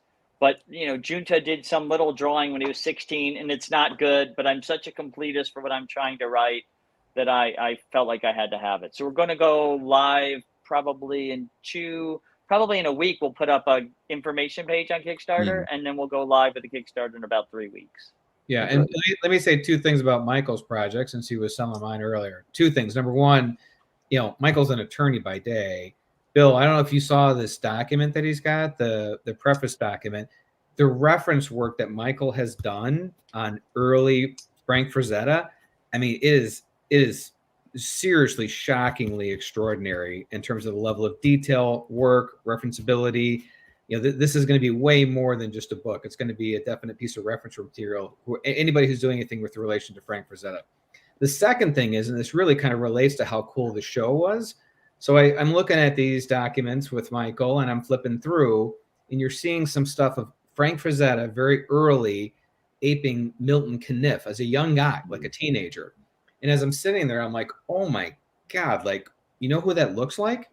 Paul Pope. Like, and Paul is very much into strip art, the Caniffs of the world, the Harrimans, you name it. So I bring that over to Felix Liu, who's just around the corner because everything's under 110 at OAX.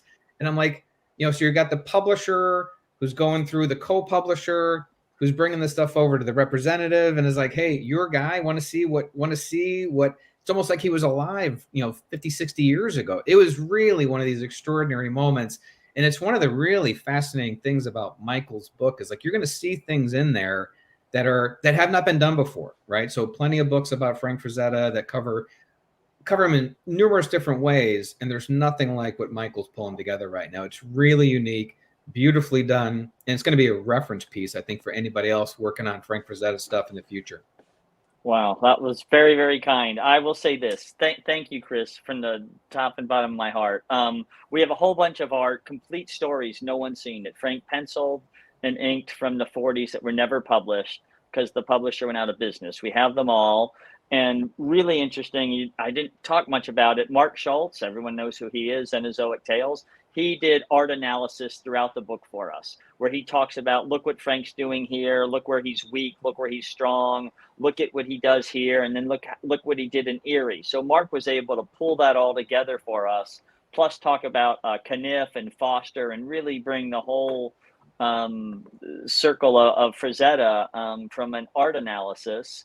And then we had the Manarinos. Joe wrote a piece as well because he was nice. Frank's agent back in the day. So he came in and did a whole piece about, apparently Frank explained to Joe in detail how he tried to do the things he did. And so Joe wrote all about that. So I think it'll be interesting, but I wish I could be as eloquent about Chris's book.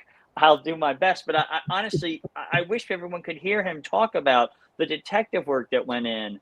And who was it that was telling me? Oh, Steve Stein was at my house Sunday, right? He was at your show. He's on CAF, and he is so thrilled. He bought a piece from Jeff Singh, and he talked to me all about how Chris Kalaki had guided him into which piece and why and the importance and which storyline.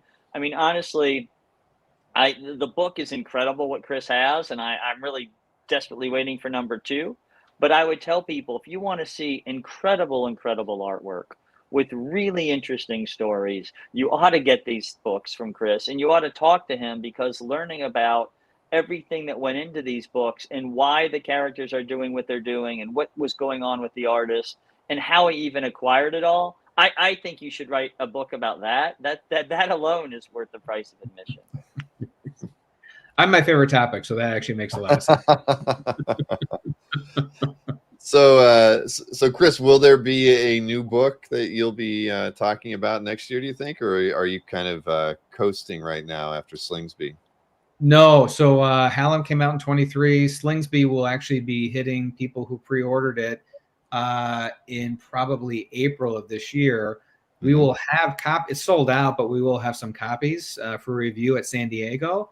And then we have actually the next 3 or 4 books mapped out, Bill. So great. I don't know if there'll be another one in 2024, but we definitely a lot of momentum. We have momentum. We don't want to let it go, So it's like one of those things where myself, Guy Mills, Roger Clark, just a ton of enthusiasm behind what we're doing. And so we're just trying to keep the mojo going, quite frankly. Now, I remember when we talked like 4 or 5 months ago, there was that, I think the inside of the front of the book had that collage of images. Did you end up making that into a print, or did that? I don't recall seeing that when like the last PR image went out about Slingsby and what you were bringing to OAX. No, we have not taken. So the end papers, we have not. The end papers, that's right. Yeah, we have not done anything with that as of yet. What we did for OAX is we created a special print of a series of wordless panels from 9 Hallam, and actually, it was an OAX kind of exclusive that we sold alongside the Lance Hallam volume. That people generally, it's pretty popular. People loved it. We created a virtual con room for OAX on our website, which was really fun. So whether you were there or not, you can kind of participate in some of the specials that we had for the show. No, those end papers are, trust me, they might be my favorite part of the book, quite frankly. Our designer, Ryan Graff, came up They with did that. a great job. Beautiful, just beautiful. Ryan's a really talented guy. Well, yeah, you've those guys are hard to find, so yeah, you've got a good one there. Amen. Worth his weight in gold, no doubt about it. He's making us look good, Bill. It's well, Kazar keeps telling me about good design. Well, does so much for you. So yeah, I get it. I totally get it. I mean, I used to work for a publishing company too, but I kind of forgot all about all that and somewhere along the way.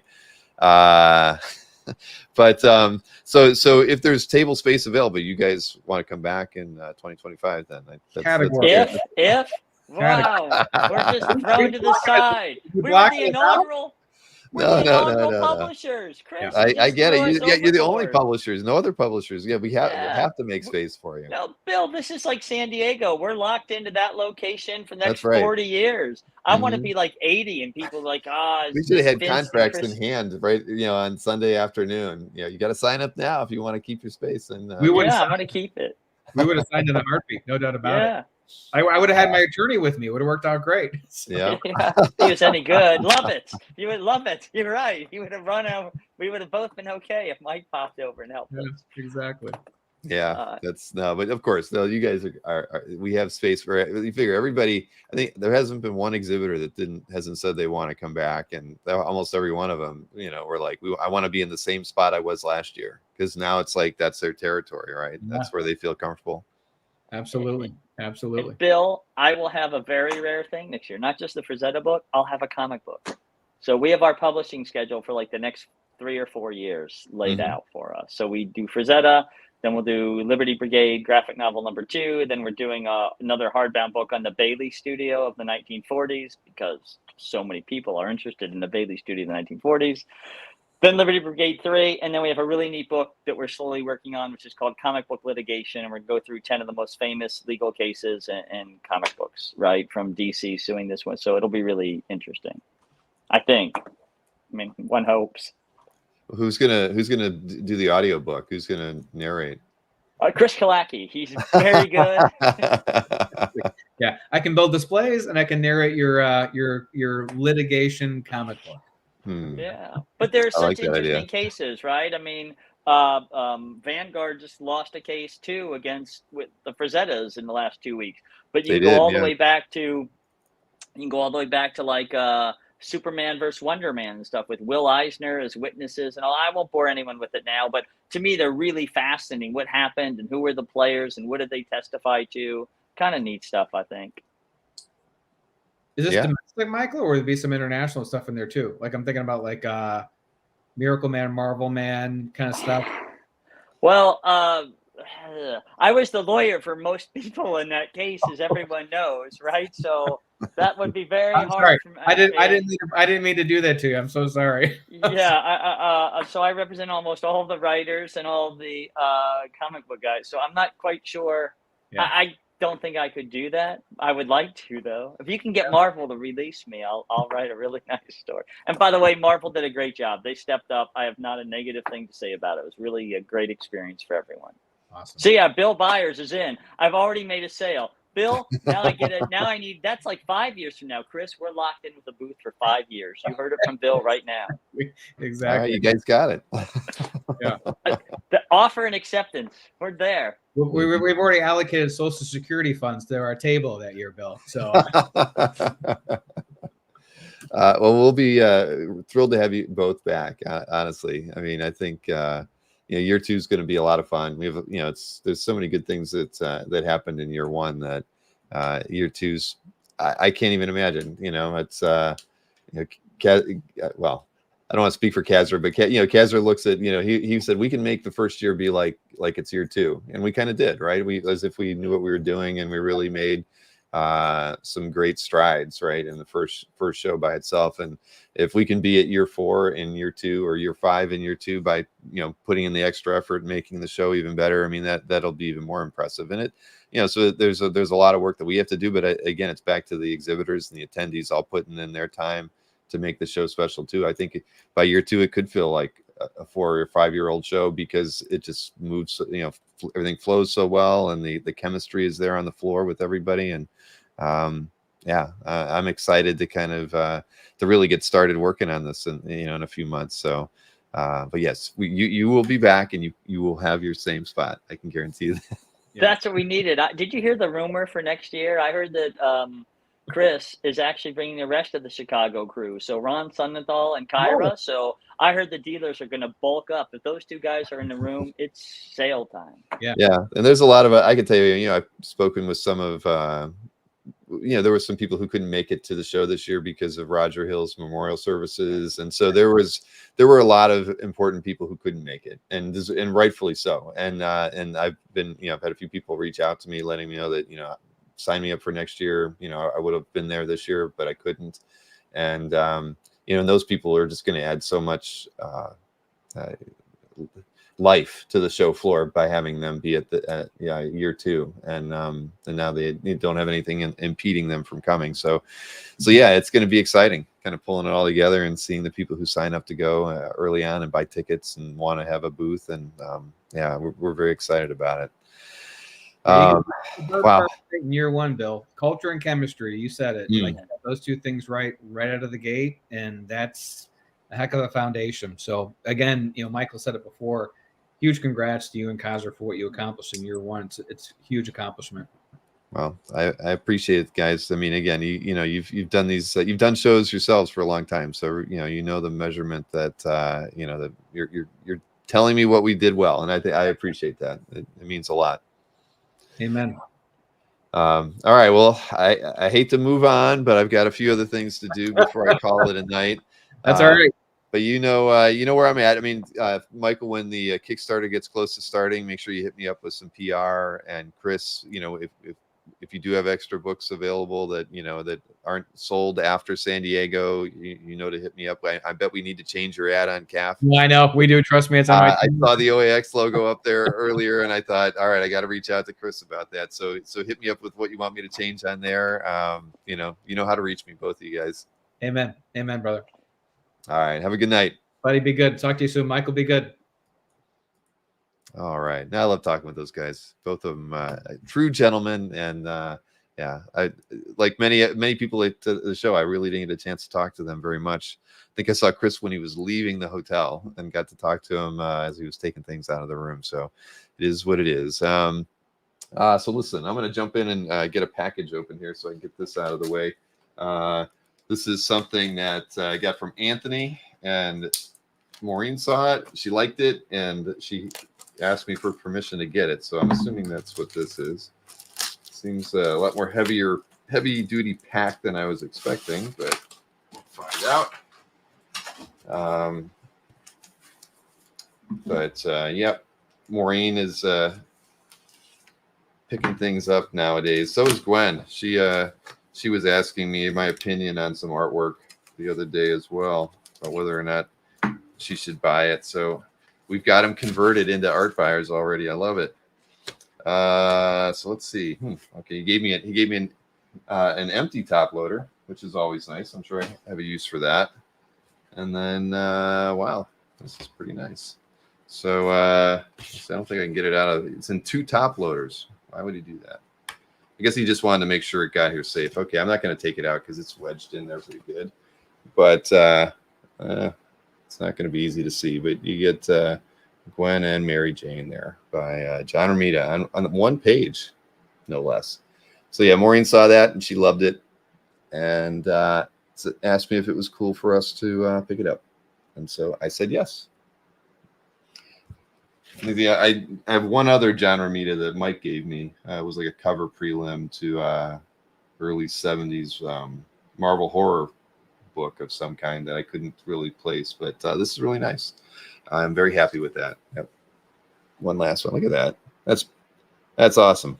On one page, that's the thing that really got me when I saw that. You see him do single head sketches on 9x12s or whatnot. This is definitely on 11x17, and you too. So that one is a keeper. Very happy that Maureen saw that, and it's nice to have art collectors in the family. All right, so thank you everybody. JC, Jewish, Carl, B&G. Yeah, that was very nice. Chuck. Alfredo. Yeah, two heads are better than none, says Marcus. Yeah. Because I've seen, because Berkey has, he's got a lot of Ramita Senior stuff, usually mostly Spidey and Mary Jane's, few Gwen. I can't even say I've seen a Gwen with him before, but yeah, no, I've never seen anything quite like that before. So very, very happy to add that to my, Maureen's collection. It's mine for the moment. Where are we at here? So let me hit you up with the reminiscent of the Ramita's video from in the 90s. It wasn't dated. I think that there definitely was not a date on there. But anyway, schedule. I didn't make a new schedule slide, so it's got a couple things on here from the last week. But the big thing for everybody to note is I've got the Fred Hembeck art sale on Saturday, and everything's going to be at auction like it was the first time around. But Fred's raring to go. He had a lot of fun in the first show, and I want to make sure he has a fun time in this second show. It's Saturday at 2 p.m. Eastern. So bring some questions for Fred. Let's get him talking about topics that you guys are most interested in when we do the interview to get things started. After that, I've got Jordan next Monday. That's under $1,000 art sale show. I'm sure I'll probably ask Jordan how he feels about missing OAX.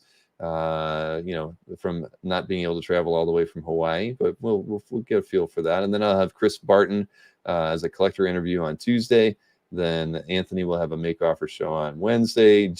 Our Jeff Moy, will be with me on Saturday. We'll do an art sale show with him. And then Jeff Dunn, whom I've never done a collector interview with, will be on with me the following Tuesday on the 27th. And then all the regular stuff I've got in there. And I know I've got I've got the Hakes preview on a Monday, the 11th. I'm pretty sure I'm doing a Comic Connect auction preview on the 12th, back to back, because Hakes and Comic Connect are pretty much in sync on their auction schedules, I think. So we'll be doing quite a few auction previews in the near future.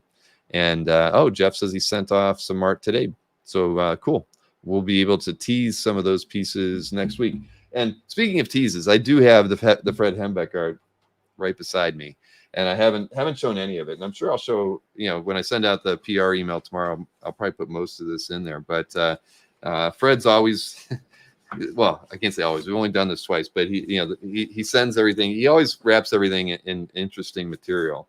I should save it, but I threw out even what he put everything in. But look, he did another thank you bill for me right there. So I like that. It's another high bill. I think the other one said thanks. So now I've got a high bill from him.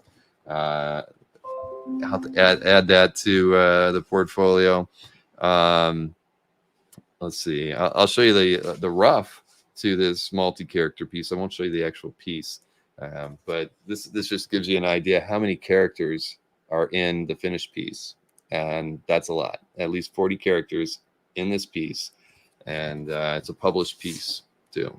It's very nice. So that'll be in our auction on Saturday. I've got a Marvel Age piece. I'm gonna hold that one back because it's pretty cool. Then I've got a couple. What else we got here? I got a Marvel cover, another Marvel cover in the set. It's different. It's a Howard the Duck Marvel cover. So if you go around and Google, you'll probably be able to figure out what that one is. And I'm going to tease this one because I know that there's several people who are gonna, who'll have to pick their jaws up off their tables when they see this one, because even I want this one myself. But there you go. Look at that.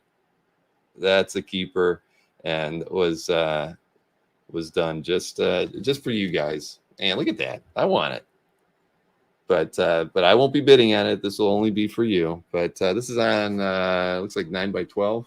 So he actually did even the published pieces on 9x12, and there's another 9x12 with a bunch of DC characters on it. I think it's a JLA, which is really, really nice by Fred, and another 9x12 in color. And then here I'll show the DC guys can see they've got a nice piece to have as well, potentially. And this one's just awesome. And I know there's a few Spider-Man fans out there. Take a look at that. But I think there's only 10 pieces, maybe even less than that. But that one's really, really awesome too. I've got a Spider-Man piece that I got from him back at a Columbus show about 10 years ago, and it's got Spidey on it, and it's not anywhere near as nice as this one. So these are all really, really great pieces. And he will also, we're going to do and so I was going to do one auction for 2 sketch cards. We'll do 2 separate sketch card auctions where you get to pick the character. You're trying to complete a run or a set of a a team piece or something. I know everybody over there at the Fred Hembeck Destroys Facebook group seems to have a card missing from some of the sets they're trying to complete. We'll do 2 auctions, one at the beginning and one at the end of the overall sale for you to pick which sketch card character you want them to do. Single character on the sketch card. And we have a sketch card too. I'll save that one for the show. It would pair nicely with the Paulo Rivera piece, Mikhail. But at any rate, yeah, it's going to be a lot of fun on Saturday. But for those of you looking to complete your run, you'll be able to actually pick your character. And that's something that Fred obviously never does. So you could if you wanted to, Jason. I don't know if it would become a collectibles item though. If I were you, I'd go after the Colossus piece that you want that maybe you're missing out on. And Josh Middleton's right. The X-Men piece contains more joy. Yeah, that does. Indeed, it does. That piece is beautiful. It really is. I mean, it reminds me of everything I loved about reading comics and Marvel Age in the 80s, right? Yeah. Everybody's always trying to pick the wrong date for the show. It is this Saturday, the 17th, everybody, at 2 p.m. So plan on being there. It's going to be a good time. So next up, I have a short video for you. Another page I love from Kevin Sharp. This time, Kevin's got like 4 others in the can already, but he's cranking these out. But this time he did an interview with Jim Zub, and Jim's kind of a fantasy fan, and he's highlighting a character I think we've talked about before, but an artist who that has come up once or twice, I believe, in the page I love before. It's interesting. I mean, Michael Golden, his work in the 70s and 80s clearly inspired a lot of people to want to become comics illustrators and comics readers. At the end of the day, his style was just so recognizable. During that period, and the books he worked on, they were always just special. It was, for me, it was like Byrne and Perez and Zach and Golden. If anything they worked on where their art was on the cover, it made you want to pick it up and read it. Even if their work wasn't on the interior of the book. But the book that Jim Zub's going to talk about is Doctor Strange 55, and that had a cover by Golden and interiors by Golden as well. So we're going to take a listen to that, and then we'll get on with the rest of the show. Hi, and welcome to A Page I Love. This is Kevin Sharp. Today I'm joined by writer Jim Zub, who is currently chronicling the adventures of Conan the Barbarian for Titan Comics. Jim, welcome to Comic Art Live. Thanks for joining us. Thanks for having me. I really appreciate it. Talk to us about, first off, what page that you brought today to discuss. Sure. It's a key story page from one of my absolute favorite comics of all time, Doctor Strange number 55, which originally came out in 1982. This whole issue is kind of burned into my brain, but this particular sequence is extra special to me. So if we start at the beginning, how would you have first found this issue? Yeah, this would have been in my brother's comic book collection. So we were both real ardent collectors, particularly of the Marvel stuff. We started collecting in and around this time. I started off with mostly G.I. Joe and then shifted over to dig deep into Spider-Man and all kinds of different stuff in the Marvel universe. And my brother was just all in on all kinds of different Marvel books. And he was buying things like, Conan the Barbarian and Doctor Strange and the X-Men. I think we would take turns buying different issues of the Avengers or Fantastic Four, just whatever we could get our hands on. We were really, really obsessed with the interconnectivity of it, the official handbook of the Marvel Universe, just all sorts of different things. And this wouldn't have been an issue, I think, that we picked up on the stands, although we did start collecting probably, I would have been around 8 years old when we were really, really getting heavy into collecting. But this would have been a back issue that Joe had picked up. And we both really liked Doctor Strange. He was the one who was collecting it. But because we love sword and sorcery stuff, whether it's, you know, in the novels or playing Dungeons and Dragons or video game stuff, any character that had a supernatural or a fantasy or like a sword and sorcery kind of edge, we were always pretty crazy about. And so Doctor Strange was one of our favorites because he got to be both. He was a wizard, you know, magic stuff, plus he was also a superhero. And so that made it kind of extra cool. As a fan, when you start to transition from just reading particular characters, and if you become a real diehard comic fan, you start to realize particular creators are making the stories that you love best. You like it when that character is written by this writer or drawn by this artist.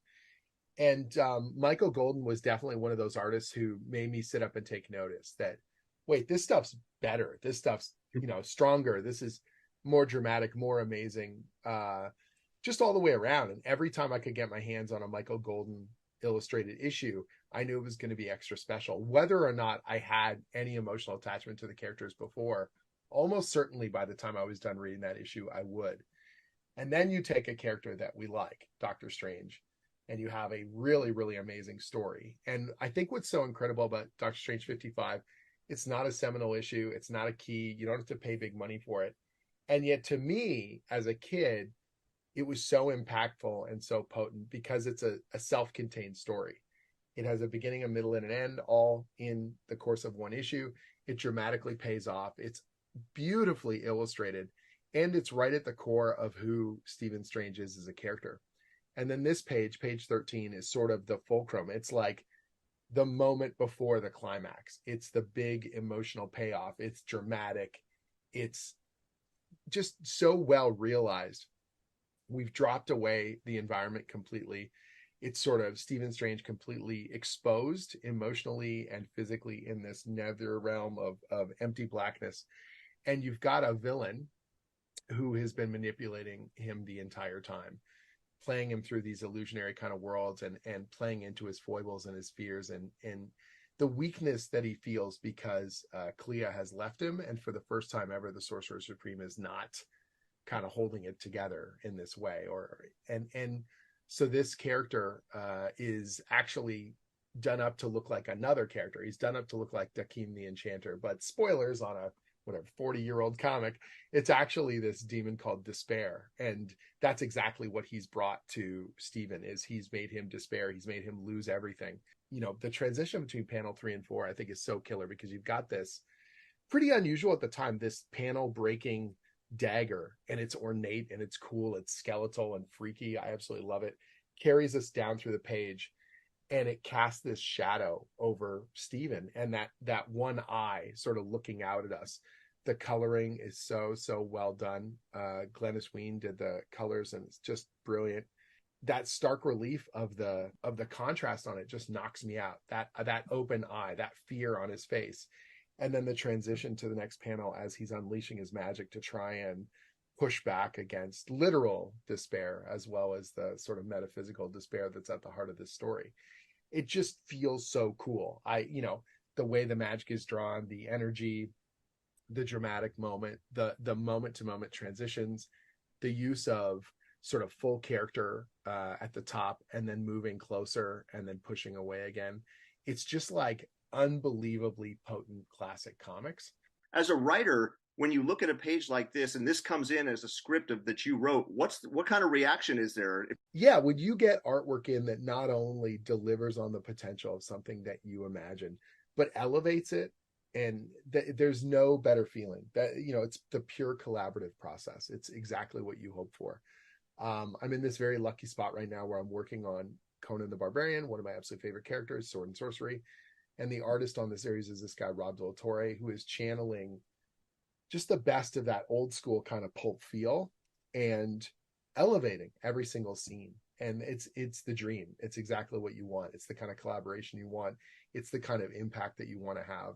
Yeah, man, Michael Golden's one of the greatest of all time. And I can still get lost in those pages. I can still read this story and be so satisfied with how strong it is and how it uses the supernatural elements to like amp up the emotion and pay off something very intrinsic about Stephen Strange as a character who has all this incredible magic and this ability to affect reality, but he can't he can't fix himself. It's the classic kind of Marvel character of feet of clay and the foibles that make them so special as as characters that we come back to time and time again. Perfect note to end on, Jim. Thank you again for joining us. For Sword and Sorcery fans, you can also find the trade paperback collection of Jim's Unbreakable Red Sonja from Dynamite. And Jim, again, thanks for joining Comic Art Live. Absolute pleasure. Thank you so much. And I thought Kazra was kidding about Buzz having 3,000 copies of that book. Now I'm going to have to watch the video. Buzz used to draw you a free sketch if you brought him a copy of it. All right. Nope, I had not heard that story before, but I will definitely look it up. And Rich Cirillo, by the way, my friend, I got to see your Facebook posts, with your haul from OAX, even though you weren't there. And boy, you did really well, man. All of the pieces that you picked up, I thought were fantastic. So congratulations on that. And we really missed you at the show.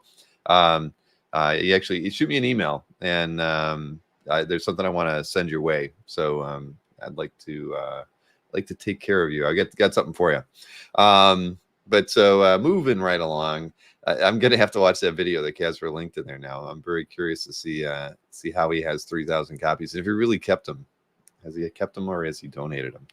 But all right, next up, I'm going to move into some. What do we got? I got Heritage next. We can take a look at the Heritage auctions that I've picked out here. These are all kind of easy ones to pick out too. Heritage has been having a lot of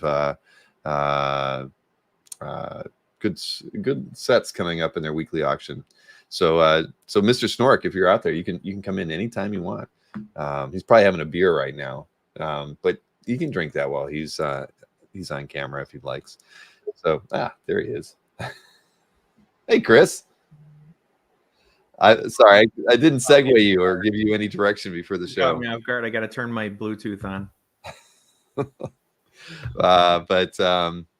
But yeah, let's get this going here. What do I got? I picked this was like an easy one. And John Romita Jr., Bob Layton, Iron Man 120 page. This is like everything. This is just a fantastic page. I mean, Layton inks on John Romita Jr. are really good. I mean, I've got a page from 150. I mean, as a team, they just did such great things together, and this is just an awesome page. I mean, Iron Man fighting Submariner. I mean, I like it for the art, but I like it for the story too. I mean, this is so. I was buying Iron Man off the shelf back in these days, mostly because anybody whipping on Namor. Yeah, you got to think about Namor, huh? Well, that's because he's the foe of the Fantastic Four, or is it something more? How more about deep Foil? The foil. All right. Yeah, he was a home wrecker too. He was in your world. I get it. But look at this page, man. I love this. I mean, every one of these panels is just so well drawn, lots of action, and this is good. And it's already at $2,100. It should go for at least, I don't know, somewhere between. It'll be between 5 and 7 for sure because it's that good. Let's see. Next up, Jose Garcia Lopez Spectre cover. Look at that. I mean, this is just really, it's fun storytelling on a cover. I mean, what year is this from? 87. I think this thing is awesome. Spectre covers just deliver so many times. I mean, Spectre covers will like bring you in. Yeah, this is nice. I like it more now than when I first. It was an easy one for me to pick. I really didn't look at it that closely because it was so good. I didn't even notice. He had put his signature in one of the little wall ornate fixtures. But yeah, it's a great piece. A little bit more kind of loose for Jose, right? But it's still a little Neil Adamsy. Yeah, but I like it. Mm-hmm. This next one, this is Casada and Milgram on X Factor, and I mean, I didn't even really look at the page at all. What I liked about this was it's like all hair and fabric. It's like it's all, and when you look at it as a whole, it's a really wonderful piece of art. It's funny, it's. I don't know. I mean, I would love to own this page, and it's already at $410. So I mean, there must be something important about it that I didn't. I wasn't reading X Factor at this point. So Well, but still, Casada's run on there was not long. no, you're right. I mean, Milgram Inks. I mean, they actually, they work well together. So, anyways, I think this is a great page. I mean, whoever gets this one is going to be happy. Yeah, if you want early Casada, this is probably like fairly affordable too. Yeah. Well, we'll see. 410 right now. I don't know where. I'm not even going to guess where it'll finish. Jim Valentino. We don't talk about Jim too often on here, and this is a page from Image in the 92 Shadowhawk. But it's like, whenever you think about Jim's work, especially from the 90s, it's all his characters are always leaping like that, and so like if you want to get a piece that screams Jim Valentino, I mean, this is it right here. I mean, it's got everything you'd want. And yelling. There was a lot of yelling. You're right, exactly. I mean, I like this page. I mean, it reminds me of the period, early 90s, and I mean, it's all Jim. And it doesn't mention in the thing if anybody else inked it, but I think it's awesome. So for those of you who like Jim's work, I mean, this is a very, very good example. That's kind of like a cover image, really. I mean, standard, cover pose for sure. Right. No, it's a good one. Then always easy. I like Mike Grell. I mean, and Warlord. Even I bought Warlord. At least like the first couple of years of issues when it was coming out, because I was a big D&D dork, and Grell could draw. Right. I mean, this thing it's just beautiful. I mean, his female characters were always sexy, and his and the guy had a Thor helmet on practically. So, and that mustache is dynamite. Yeah, makes Kazra feel a little insecure when he sees this guy's mustache. But this is a title page too. I didn't even realize that. It doesn't have anything on it, but as far as like the creator information, but look at that. The thing's great. I love it. Number one Marvel fan says he always read Warlord too. Right, there was something about it when it came out. I mean, the covers were always really well done and kind of in your face. Yeah, this is great. Rubenstein inks on this one from Warlord 15. Then a John Totleben, Ultimate Marvel Team Up Splash from 2002. I know, that's what I saw when I saw it too. I was like, wow, there's this, we got a swampy creature in it, but I just thought that, I'm thinking Totleben doing anything Spidey is interesting on its own, and this is a pretty decent piece. Wow, that like I'm taken aback. Like the textures in the like sewer wall or whatever, that's hardcore Totleben. The lizard face is right there. The water especially, but that Spidey figure is just, I mean, it's in a good way. It's almost jarring. Yeah, that's true. Very true. But yeah, I mean, it's got everything you'd want in a Totleben, and it's Marvel. So there you have it. I don't think I can't say I've seen another one like it. No. Then here we go. We got Carmen Infantino, somebody who I don't always like, but inked by Dan Green. And so this is from Avengers 203, consecutive pages, 9 and 10. I just like it. I mean, probably like it more because of Dan Green inks on Infantino. His style was always Rucci. Yeah. I mean, look at this. It really is a decent pair of pages. I mean, I have no idea what the creature is or whatever, but seeing these two consecutive pages together, I mean, that's pretty nice. And the 6 panels each, I like it. I mean, it's Infantino's a tough sell for me usually, but I'd pick this one up. Jason says Dan Green fixes all, and that's true. I mean, Dan Green was amazing. And I'm sure was Carmine Infantino. Infantino, just imagine you had to have nerves of steel to ink Infantino or Gene Colan. You had to feel, you had to be confident in your abilities and your ability to just take their pencils and make something special out of them. And True. Dan Green really did a good job on this pair right here. Let's see here. Oh, here it is. Next up, we got Kevin McGuire. I always like anything by Kevin McGuire, and this is a color Mary Marvel. I mean, that's just awesome. That's cool. Yeah, I see this and I'm thinking, Kevin McGuire would be nice to have at OAX. I think maybe, you know, he's always I've seen him at shows. He always brings a lot of pre-done stuff. You know, pretty skillful guy even to this day. But yeah, this is really nice. And I don't know if he still does this, but he used to.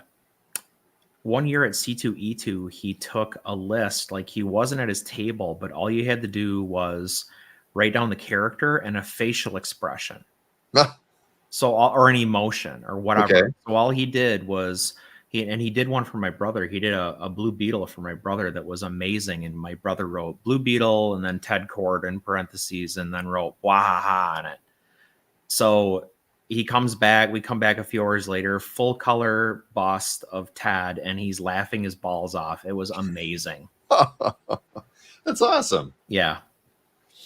Well, yeah, that's I have a Loki that he did, you know, just a bust, but I mean it's great. I mean, nobody does characterizations and facial expressions quite like him. So yeah, so somebody will be happy picking this piece up.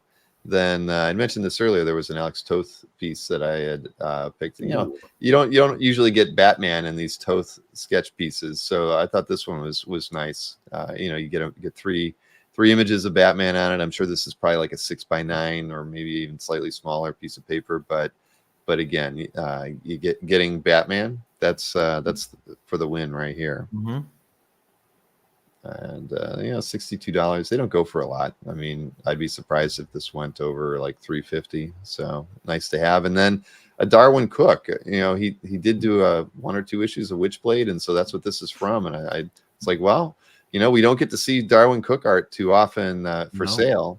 You know, on Heritage. So yeah, I don't even care that he signed it right there because it draws me into the character's Those eyes are great. Yeah. You know, I see it. So yeah, this is nice. This is and probably a fairly affordable Darwin Cook page if you want to get your first representative published piece from him. Here you go. Yeah. So nice. Yeah, so there's my 10. I think there's some like hidden gems this week, Bill. Yeah, and there was actually I could have picked like 15 pieces. Honestly, I was thinking of leaving the window open, but I promise you, if you go there and go over to Heritage Weekly and filter it on what did I filter it on? I think I filtered it on like whatever that hot interest setting is. There was at least 25 pieces I thought that I could have picked had I wanted to. There was another great Sergio Aragonés piece that I would have highlighted if I hadn't picked one last week. Yeah, there was some solid stuff in there, and the thing is, yeah, people are spending money again. It seems like after OAX, I've been watching the dealer reports. We've got a good dealer report coming up here, and the auction reports were pretty good too. So I think maybe we've turned a corner on the little recession that we were feeling. Everybody was got a couple more paychecks. Yeah, right. The trepidation that everybody had in 2023 might be finally going away. But anyway, so let's move on to the EXP preview. I did cue that up. Let me see. I make sure I uploaded it. I did. So I haven't seen Nick Barucci tonight. He's probably busy. But if you haven't hit the thumbs up, everybody, Nick would have told you at least 4 or 5 times by now to hit the thumbs up. And, and if you're enjoying the show, you can always leave a comment afterwards as well. We never tell people to do that, but you can do that too. But Nick Barucci will be on tomorrow night, 7 o'clock on the EXP on both YouTube and Facebook. And he'll have art for sale and stories to tell. And you get your preview right here, right now. Everybody, Friday, February 16th. I almost said 19th again. 7 p.m. Eastern, 4 p.m. Pacific. We have the original art experience. It is going to be amazing. Seriously, last week we sold out of the Ramita Junior pages with Scott Hanna that we had. So we're bringing a few more this week. Plus, I'm going to do something I've never done before. We're going to have some fun, and I'm going to have a buy one, get a surprise free. So we'll see who tunes in for that. So we know whose art I have a lot of, so there will be a little bit of buy one, get a surprise free, and we'll show you the surprise once you claim it. Now, you know how the Star Trek movies with Leonard Nimoy and William Shatner, everybody said it was the evil ones that were great?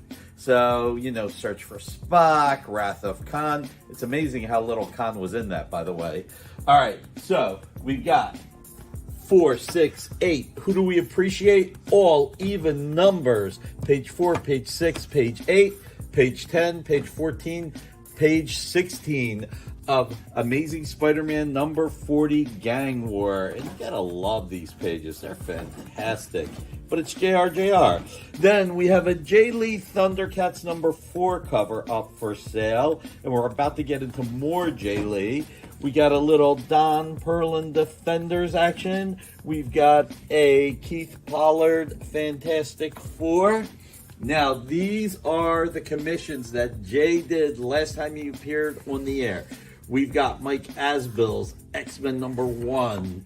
We've got Eric Bellinger, who ordered later on the air. Then we have the Batgirl commission. Then we have Comic Art Boston's, and I was about to say Two Gun Kid, and it's not, and I can't believe I can't remember who it is, but hey, Comic Art Boston knows. We have the Thor commission, another late entry, Doctor Strange commission. Then we have Doctor Doom, Thor, Morningstar, I can't believe I can't remember her New Mutant's name, and check out that sick Ghost Rider. So, there will be more art on the air, a bunch more art. We are going to do buy one, get a surprise free, okay? You still got to pay for it, don't forget. So, this Friday, February 16th, 2 days after Valentine's Day. I was about to say Thanksgiving, too. 2 days after Valentine's Day. If you love art, tune into the Original Art Experience and hit that thumbs up and share. Sharing is caring. See you Friday.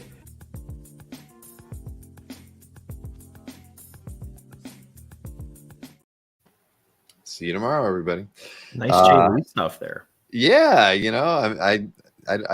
did do a Jay Lee show, right? I forgot about that, but those are nice. Those are I wouldn't mind getting a Thor. Yeah, I've always liked Jay's stuff.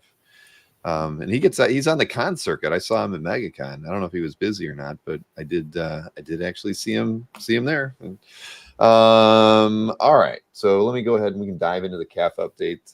This is going to cover the period of February 5th through the 11th, and I saw Jason was going, wah. He did. He was literally whining like that. Did you hear that? Wah. Those pieces from Berkey were from OAX. Well, that's good. That's actually a positive. That means because Berkey, he never marks anything sold until he gets the money for it. He might move them to on hold, but that's so he made the deal at OAX and then it took 2 weeks to get the money. I mean, he had a couple pieces. I know he did a couple 100,000 there on Saturday. So that's.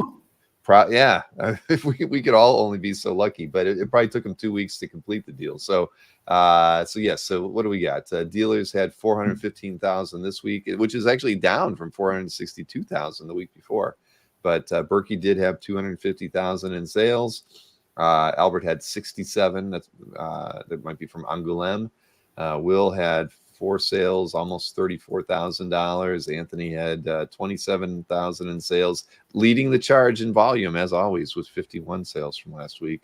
Tatiana had 3 sales, almost 15,000, and Felix had 35 sales at $13,000. So there were your top sellers from last week, and the top pieces that were sold. Let's see here. Play the video. So there's your number, 415,928. First up, sold by Mike for $125,000 asking price. This Frank Giacoya and John Romita Sr. Daredevil 16 page, large art from 1965. And what do we got from the same issue? I think, this is Daredevil 16. This is page 7. $58,000 was the asking price on this one. Then Mr. Berkey again, this Journey into Mystery, Jack Kirby Chick Stone masterpiece, sold for $30,000. I saw this one at his place over the holiday, and it was really, really nice in person. And then we have this one was sold by Will, Giant Size X-Men commission from 2016. Stunning John Byrne piece, of course, $19,000 asking price on that. Then you got Albert selling this Robert Crumb Funny Animal What a World page, and it's everything you'd want in a crumb, right? You laugh. And then we have a Von Baudet Cavalier. Everybody remembers reading Cavalier back in the 70s. This is from July 1974, sold by Albert. Asking price was $16,000 on that one.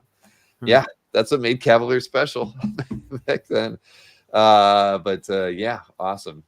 I don't know. Albert gets really the eclectic stuff. I mean, you'd think that like Crumb and Baudet would be eater pieces, but Albert, he's got the eye for getting that kind of material in and selling it. I commend him on being diverse, because you can see that when you see Albert's booth wherever he's at, right? You could see a Crumb next to a Barry Windsor Smith, right? I mean, he's going to always have these top shelf, variety of artists that face it, you're just not going to see at many other dealers' booths. I mean, Berkey doesn't usually carry anything underground at all. So Albert's sunny disposition belies his good taste. That's so true. And I actually met Devin at MegaCon, his brother, and it was funny. His expressions, it was like looking at a taller, thinner Albert, just in his mannerisms and everything. Because Kazra and I were, Kazra hadn't met him before either, and I'm walking away, I'm like, God, everything, the way he looked at you, the way he like smiled, was like looking at Albert, but somebody who was like masquerading as Albert. Anyway, yeah, I'd love to see the two of them together. Auction results now. So auction results, $423,000 as compared to $375. So so it's a solid week between the two. It's over $800,000 in sales. We haven't talked about a combined $800,000 in sales between auctions and dealers. And I don't even know if we did once in 2023. So this is kind of a crazy place to be right now. Out of the 423,000, 187 was with eBay, and 236,000 was with Heritage. So take a look at the top three from each here. So eBay up first. There was this Don Heck Avengers #9 page, went for $13,500, and it's page 18 from that book. Yeah, only Thor can lift that hammer. Iron Man, you don't get any ideas. What's he thinking about there?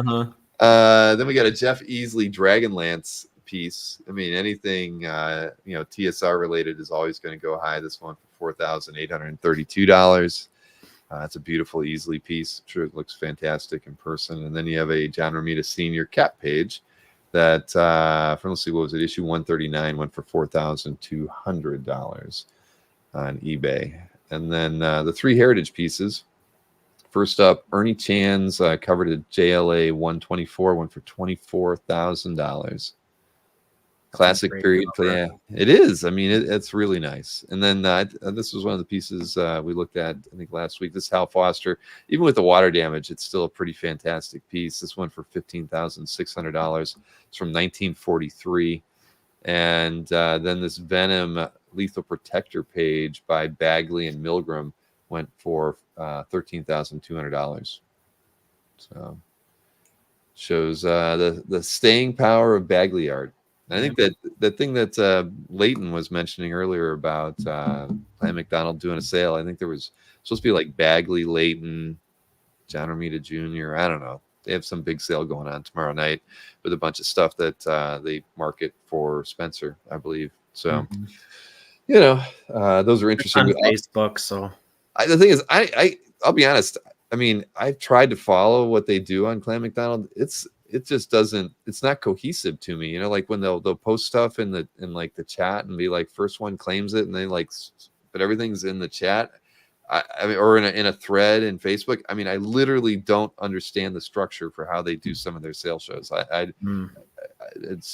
Maybe I'm just too old and daft at this point, but they do so. They move a lot of product. That's they got that going for them. Sometimes one of the calf boys will message me and say, "Hey, this is on Clan McDonald." So I guess I have spies in the Facebook group, but beyond that, I can't be bothered.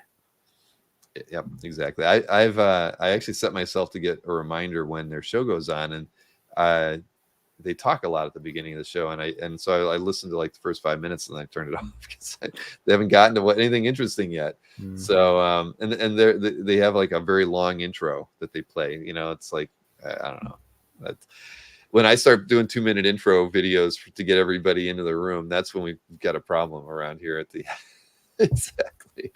But hey, everybody's got their own style. So so let's get on to the onto our picks for the week, right? Let me get the right screen hooked up here for us. So you picked an artist well, you got the wrong screen, of course. I still have my darn one in there. All right, swing it back to your screen. Come on. Where are you? Oh, there it is. There we go. It was a great week this week. Yeah, I know. There was a lot of stuff to potentially add. Now, this is Rich Cirillo, who's I saw in the chat earlier. You got a wonderful, wonderful Nick Bradshaw piece here. I just had to get this out of the way. I picked it. That was the first thing I picked, and it's obvious why I picked it. I won't belabor it too much. I love Nick Bradshaw. I love the level of detail. My boy here's whooping up on a Tuma, so I'm in good shape with this one. It's a beauty, Rich. Yeah, no, Rich did good with this one. I mean, look at that, all the detail. Oh man, the scales, the rocks, the little filigree stuff on his spear. Yeah, no, this is fantastic. And I have to say, well, I guess one thing I will say is Bradshaw, like, you know, for so long was like, oh, he's kind of doing Art Adams. He's coming into his own now. Yeah, I think so too. I mean, you know a Bradshaw when you see it. You don't think, right, oh, that's Art Adams. No, right. No, there's a distinct difference between their styles. So yeah, no, this is a fantastic piece. I probably would have picked this one too. So you did well on that one. Marcus says Dueling Dealers has a long intro, but it's always a different intro. At least it's I try to I mix it up for fun. Come on, that's not. There's no comparison there. All right, so next up, I know this piece. I am the proud owner of this one. Thank you for picking. This is another one I just couldn't not pick. I mean, I saw it in person at the auction. You can't do this thing justice. Nothing against Calf, but like the sheer size of this beast, it kind of has to be seen in person. And I know you showed pictures of it over on your wall, like in place. Yeah, but, there you go. The textures on this thing, I mean, it's for him to paint something this size. He clearly, loves the subject. It comes through here. I love the palette. I mean, the facial expressions. It's also just very, very Mike Allred, which I think is amazing. Yeah. No, I mean it.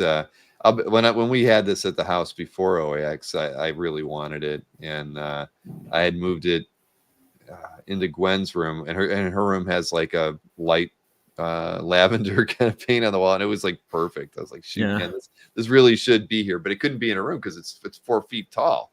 You know, there wouldn't be it wouldn't look right there. So yeah, no, I was really I was a little bummed because I just felt like I couldn't bid on it. And then after Larry got it, and Larry, Larry was like, I had to buy it because there's no way this thing, it shouldn't sell. Mm-hmm. And so I started thinking, I'm just going to ask Larry if I can buy it from him. Josh Middleton actually asked the question in the chat that I was going to ask you myself. Is the halftone like on the canvas? How did he do the halftone? He did it with a stencil, so it's painted. Oh, wow. He said that I think one of his daughter, made the stencil for him because he used that stencil on those smaller paintings that he did too. Yep. Those like 10 by 12s or whatever the heck they were. Mm-hmm. So yeah, it is all paint, and even I haven't looked at it close enough to figure out exactly how he did it with the stencil, but it is all painted on and was done after the fact. So he clearly had a mask. The surfer and the planets and the asteroids and things to do what he did there. Right, because you couldn't really paint over it without seeing the texture underneath. Exactly, and then he had to gone back in and done the star field, and awesome. So this was work, and you don't know this, but my opinion would be is that Mike is not going to paint this size again. You know, I mean, well, who knows? Maybe later in life, right? When he's at the retirement home and or whatever, he gets the urge to do this. But yeah, we're not going to see pieces like this ever again. And there was a piece that he did that they loved so much that I think Laura loved it so much that they decided to keep it. Or early on, it was a piece that might have been in the auction. It was the one with Madman playing guitar. I don't know if you saw that one. Yep. That I was like, boy, I want that one in the auction because That was really good. it was so good. But they loved it so much that's hanging up at their house. So that's cool. That's cool. When you make something like that and you know how special and rare it is for them for him to do it, that they wanted to keep it in the family. I thought that was awesome. So yes, I couldn't not pick this, and in spite of the fact that it's yours. So yeah, well, I appreciate you picking a piece of my art. doesn't happen too often, but yeah, that's a keeper right there. Now this one I didn't see. Now whose collection is this in? ES has a great collection. Now this is from it's a Batgirl variant cover, and it's beautiful. What really jumped out at me about this is the contrast between the angles in her cape. So the cape is really just shapes with all these swirling, the waves and the flowers and the Oni mask and like all that kind of Japanese folk art imagery behind her is so good. And then the figure itself of Batgirl is really, really dialed in. It's really tight. It's like, even intricate in parts. And then that cape shape in the middle of the image, I think just like pulls the whole thing together. This is, if this is what Francis Manapul is going to be doing, like going forward, I mean, his stuff is just going to skyrocket. He's like on another level now. Yeah. I mean, just the ink wash throughout this thing. There's a lot of work put into this, and it's so well done.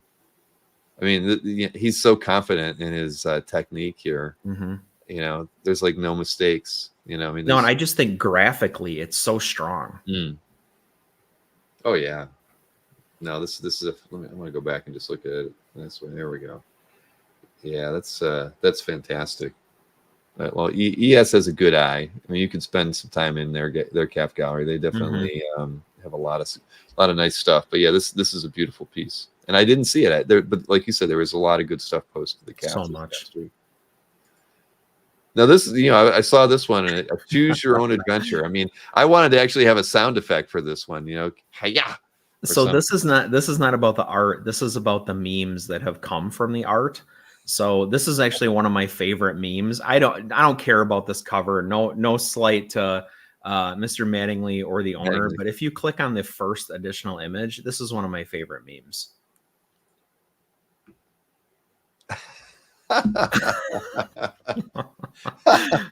So when you've had 14 beers at Chili's, you're gonna wind up fighting a few ninjas. Jeez. Oh, see, I didn't even look at the extra images. Now that's awesome. Yeah. So to see this thing, one, not only is it real, but two, it's on calf. I was like, I'm picking that. That is unbelievable. I mean, there's got to be a good story behind this one, right? I'll have to go back and color me surprised when I was able to track this down and buy it directly from the artist. My goodness. Wow. So this guy clearly loves the meme too. I mean, it's his first additional image. So, oh my gosh, Dave Kopecky used to own this book. What's interesting is they chose to use a cropped image as their default image. I mean, nobody ever does that. So clearly he's in on the joke. Right. I knew it from the thumbnail. I was like, are you kidding me? Yeah. Yeah, that's funny. I love it. I absolutely love it. First and only time I've picked a piece because of a meme. Well, yeah, Blaze Corvin. I'm not familiar with Blaze Corvin's calf gallery. We share the same initials though, BC. 1 year, well, not even a year. They've only been on the calf site for like 5 months. My goodness. All right, I'm not the CEO. If this is their sense of humor, I wonder what else they've collected.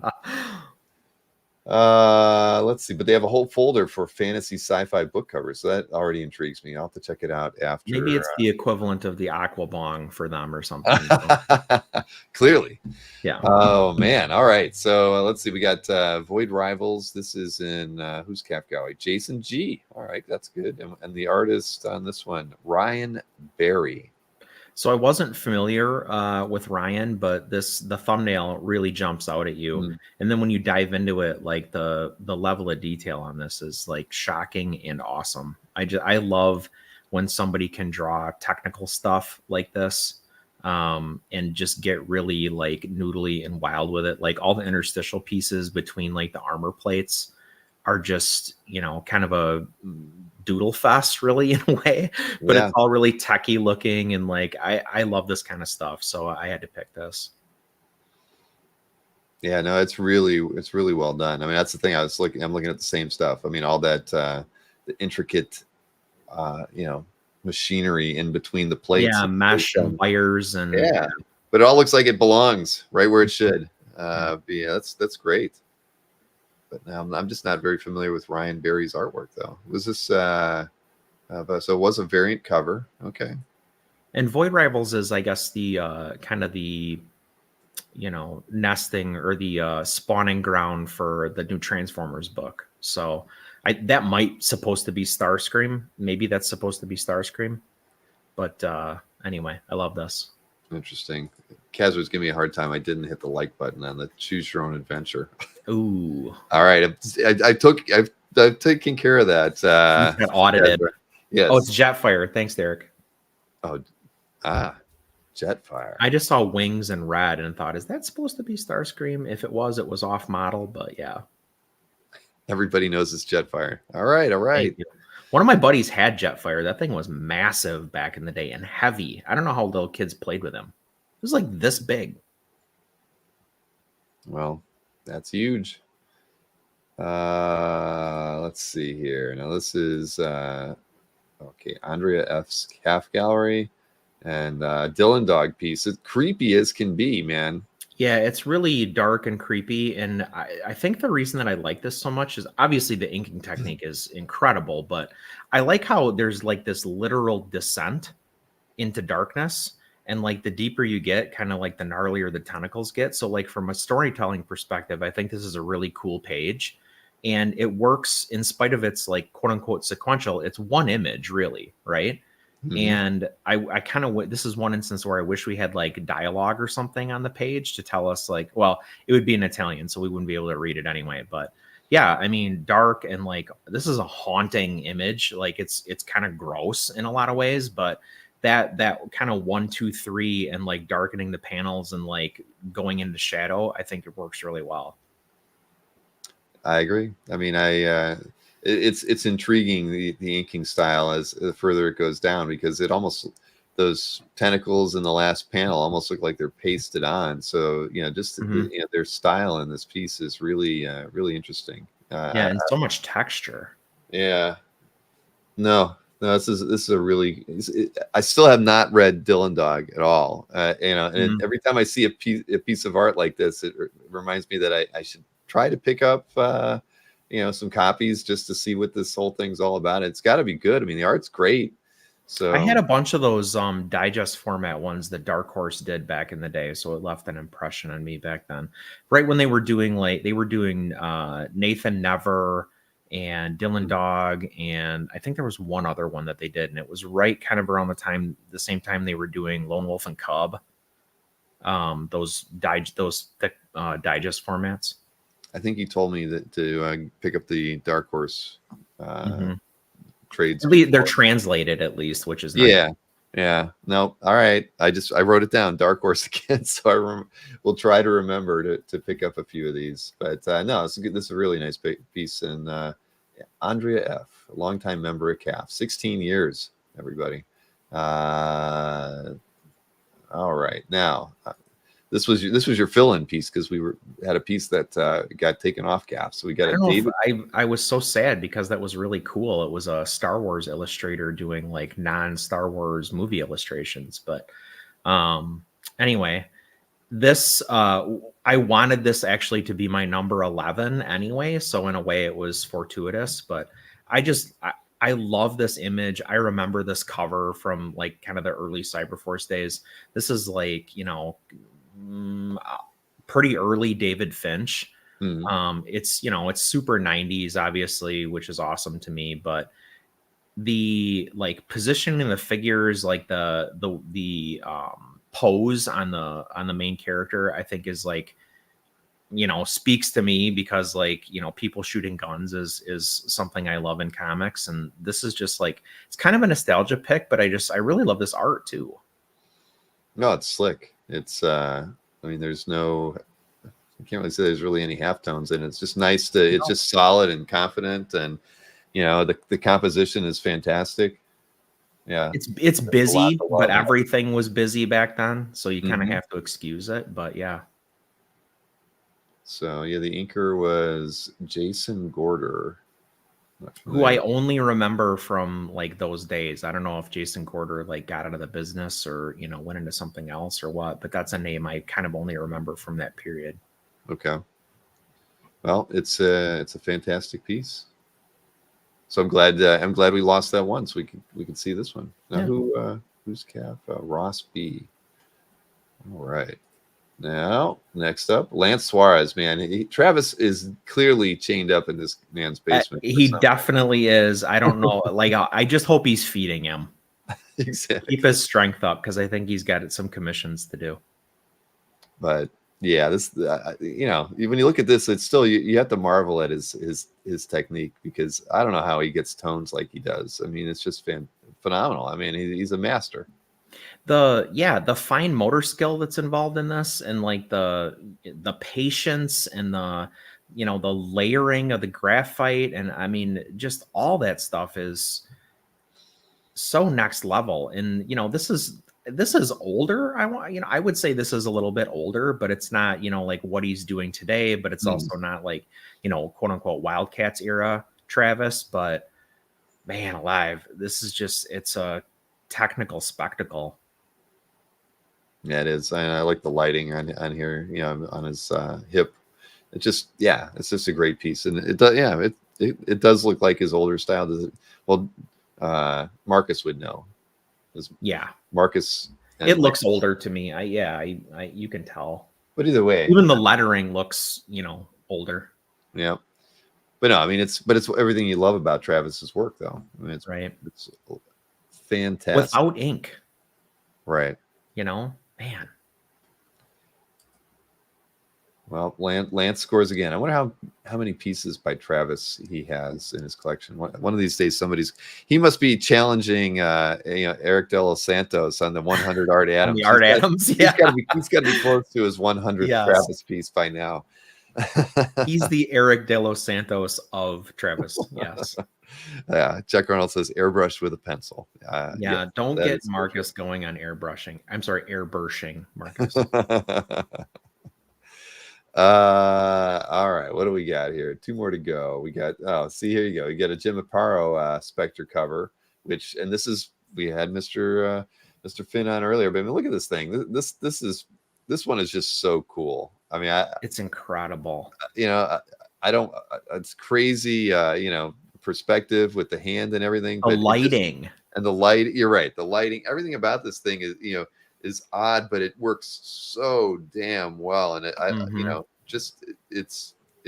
love this. When I saw this piece the other day, I would have picked this one too, because I think it's amazing. Yeah, and it's also like a little bit non-apparel ish. Like the inking in particular, like it does not scream apparel. Which maybe by design, but like the guys in the back of the car, like with the Tommy guns, gives it almost like a war comics feel. And like I said before, there's something about, to me anyway, something about a Spectre cover where I'm like, ooh, what is going on in this book? And this one has that in spades. Yeah, it really does. I mean, I love this piece when I saw it, and Michael's a big 40s and 50s art collector, so to have something like this pop up on his radar and make him have to buy it, it is kind of pulpy. It is. You've got that. You're right. You're absolutely right about that. It does have a very pulp style, so it fits his kind of collecting motif, I guess. But yeah, no, this is great. I love this piece. Gorgeous. And there aren't too many of these Aparo Spectre covers. No. Well, so that's a good one, and I got my like on that one. And last but not least, Michael Wygant, man with a fantastic collection on calf, has this Bernie Wrightson, Kevin Nolan inked piece. Which, what do I even need to say about Kevin Nolan inking Bernie Wrightson? Mm-hmm. I can't say anything about it. The stuff that's going on in Batman's cape is like, it's all perfectly inked, but like where he chose to go graphic, where he chose to get sketchy, where he and like some of this, Bernie was very, very tight. I would imagine when he penciled this, like some of his stuff is and some of his stuff isn't, but I feel like if he knew he wasn't going to ink it, he probably like dialed it in. But like Kevin Nolan is going to be Kevin Nolan, so you can see that here. Like there's definitely, Nolanisms, but the fact that it's like over top of Wrightson, and you talked earlier about kind of the opposite, where if you're an inker and you know that you're going to ink Infantino or Colon or whatever, like you're going to earn your paycheck. Like you're going to earn your paycheck in a different way inking Bernie Wrightson. Yeah, this is fantastic. Yeah, Kevin Nolan, he's just amazing. And then you couple him with Wrightson, and you get something as beautiful as this. Michael's got, he's got a good eye. He tends to pick the best of the best stuff that's out there, and I think he has a few Wrightson pieces in his calf. But yeah, this is a nice one to add to his collection. Yeah, that's special. All right. Well, 10 good picks, Chris, as always. Thanks, sir. I could have done 20. I had 30 at one point, and I was like, oh man, who do I that's when you emailed me about the Gran Torino piece, I was like, I got an alternate. Here you go. Like 2 seconds later, because I still had the list. Well, and it worked out. So I got a mixed bag of pieces that I picked, but I think they're all pretty good. I actually have 2 from James Siegel, which wasn't, I didn't look at who owned the pieces. So James, this is your night, my friend. Not intentional, because I was surprised by the one piece. But let's see here. He's got an Alan Davis Excalibur, basically title splash. Every day is James Siegel Day. Exactly. So that's what we're starting off with, and and appropriately. Oh, okay. Sorry. I had it, well, Paul Neary, of course, just passed, earlier this week, and so when I was doing the picks, this is one I feel like everybody's seen and everything, and I was like, initially I was thinking of passing it by, and I was thinking, all right, Paul Neary, inked this baby, and it was he was such a long time collaborator with Alan Davis that the best, together they're fantastic. And Neary inked, when he inked Brian Hitch, he just made a lot of people better, and so I couldn't pass this piece up. It's a piece of history anyway, but having a Davis Neary combo piece so important like this one, it just had to be picked. And first appearance of the team, basically. I mean, it's just beautiful. It's amazing. And I think the first time I actually took notice of Paul Neary was when he did those couple of issues. I'm not going to remember the numbers, but Captain Britain guested in Captain America, and I was like, Captain Britain, who's that? And then the next thing I knew, I was out at the half price bookstore digging up Captain Britain magazine from England. So Paul Neary definitely, and Captain Britain, had that effect. Yeah, definitely. So congrats. I know that James had to give up a lot to get this one, but it was totally worth it. And yeah, I mean, just given the timing of everything, if it would have been a week or two later, it probably would have cost you more than that. So I think you did pretty well. I mean, this is a piece this is like the cornerstone of somebody's collection. So I'm sure James is thrilled to have it. I mean, he showed this to me at OAX, and it literally took my breath away. I think I gasped. I was like, Yeah. Well, congrats, James. You did well. But now I have another James piece to follow it up with. Oh, excuse me. I better put that like on there. I'll get crap from my CEO. Mark Nelson. I mean, everybody knows I like Mark's work, and I like his work on Aliens. And I would never have guessed that James would have added a piece like this. I thought the same thing. So I had no idea until I was actually putting together the the report page on CAF that I do with every show, and that's when I realized I'd picked 2 pieces by James in a row. But yeah, I just love his stuff. I mean, I think I get the like on here, but I think Mark Nelson is just one of the best illustrators that are out there. He can do machinery, he can do amorphous stuff. I mean, he's just so versatile. Men, women, backgrounds. It doesn't. Mark actually used to shop at the comic store I worked at, so I've met Mark a number of times. I'm not sure if he still lives here, but he was a hometown boy. I am not sure, but the thing is, because he does stuff on like tone paper, so this is probably ink. It's probably some white paint. White. It could be white paint. It could be like almost a chalk. There's colored pencil for sure. Colored pencil in there, and then he's got some white out. So he's just very versatile in the mediums that he uses, and it just makes his artwork all the more appealing. I mean, he should be illustrating D&D manuals and things like that, because he's just got a style that could carry an entire monster manual. If he set his mind to it and the publisher would let him do it. So yeah, I love his stuff immensely, and I've never owned a single thing by him, and I think that's because it's like I bet if we went and looked to see how many dealers had artwork for sale by Mark Nelson, there wouldn't be many. I mean, you probably pretty much have to get most of your Mark Nelson art from Mark Nelson. I would imagine so. Cool. I regret not hitting him up when he was a regular at the store. So Jeff says he's in Houston now, and he calls him a hack. All right. I'll move right along. But yeah, that one's awesome. I love that piece. So then what do we got next? George Hodge, I believe, right? Let me get the like on here. I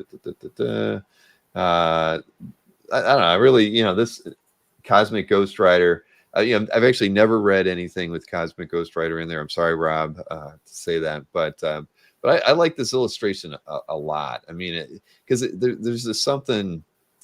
The quality in it reminds me of like 80s game art for some reason. I just love I love the space scene, the way it was drawn, because the planets are more, they're just kind of like, I don't know. They're not trying to be nonsensical almost. Right. Exactly. Yeah. Everything about it. And I mean, and I love the little, the smoke clouds off the bike. I mean, there's so many things about this. It's unhinged. Yeah. And so the more I'm looking at it, the more I think it's freaking awesome. It is beautiful. There's a lot to like on this. And what I love about it is how, it's just wild. The whole thing is just absolutely wild. And the character's wild. And so it fits perfectly.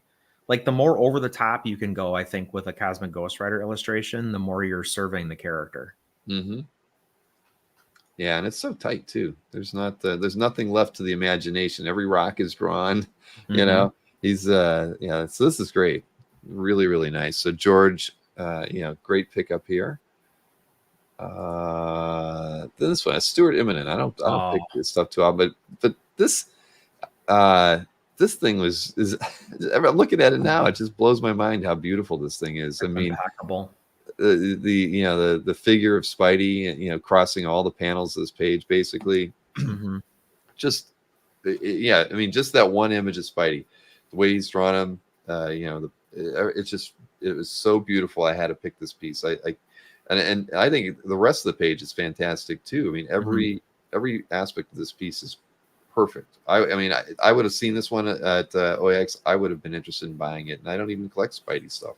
The 3D effect that he gets with that, like you said, he's almost superimposed Spidey over the rest of the page, is really like when you're looking at it like this on the screen right now, Spidey is like coming off the page almost literally. Yeah. No, he is. I mean, God, I mean, that's I like this one a lot. So I had a feeling that other people would appreciate it as well. Now, whose calf gallery is this? Oh, Jason. Yeah. He's becoming he's the Eric De Los Santos of Stuart Immonen all of a sudden. That is very, very true. Yeah, he's got a thing. He's definitely got a thing. Is Von Crawbadger a real person? He exists, Rich. Danny He is a wants real to person. know. All right. Well, that one's a good one. I do enjoy that one. And then Mikhail got this Simone DeMeo commission. I assume that was one of the pre-OAX pieces. I just love, DeMeo's really made an impression on me, not just even before OAX. His work was pretty spectacular. I just thought every time I see his style, it makes me stop and look at it and try to figure out how the hell he really is pulling this off, even though I've watched him do it in a few videos now. I know. Yeah. Yeah. It's slick. So I think we're just going to be seeing a lot more. I mean, Simone's hitting a few other shows in the US, I think, this year. And so I think we're going to get to see a lot more, kind of commission style pieces like this. And yeah, I mean, and we're all going to be richer for it at the end of the day to have more of his work out there. 1 second. Oh, yeah, that's true. I forgot about that. It arrived safe and sound, I take it. In a vault size and vault thickness package. Yes, thank you. I did. I went to Home Depot and had to buy a special piece of masonite for that thing. That is so unbelievable. I posted this to Calf and thank you everyone so much for the comments and the likes because it's getting a lot of attention. So that's cool. Yeah, I mean, look at that. I mean, you were smart to get. I wish I had a better camera. Anyway, yeah, I'm a fan. Just check out Chris's calf gallery. You'll see that baby in person. I did get an epic scan of it, a perfect scan. Good, yeah, because that thing's beautiful, and I think DeMeo's going to be he's just on the rise. He's working with the Tulio, so I think Matt's going to do him right, and yeah, we're just going to see more stuff. I would have loved to have commissioned him. I mean, I probably would have asked him for a Colossus or something. I'm not positive, but I think Mikhail commissioned this at the show. Oh, really? Not positive, but it's Simone DeMeo, Joshua. Yeah. Let's see, DeMeo, right up here. Simone DeMeo. He uses sponge technique to get makeup sponges. Yeah, I mean he really goes in there and noodles around and just makes some really beautiful stuff. Check out Calf. Do a search on him over on Calf, and you'll see a lot of great stuff. He's really kind of come into his own in the last couple of years. Yeah, everybody's saying it's he commissioned it at the show. That's great. He is he's a DC exclusive. Chuck pointed out he's I think he's on Batman and Robin, maybe. I think that's right. We need to get him over on Marvel. I requested a Marvel character. I probably shot myself in the foot, but oh man, I love this thing. Great pick, Bill.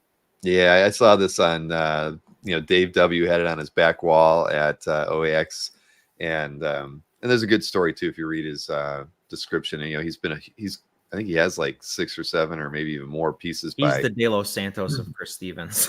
yes, exactly.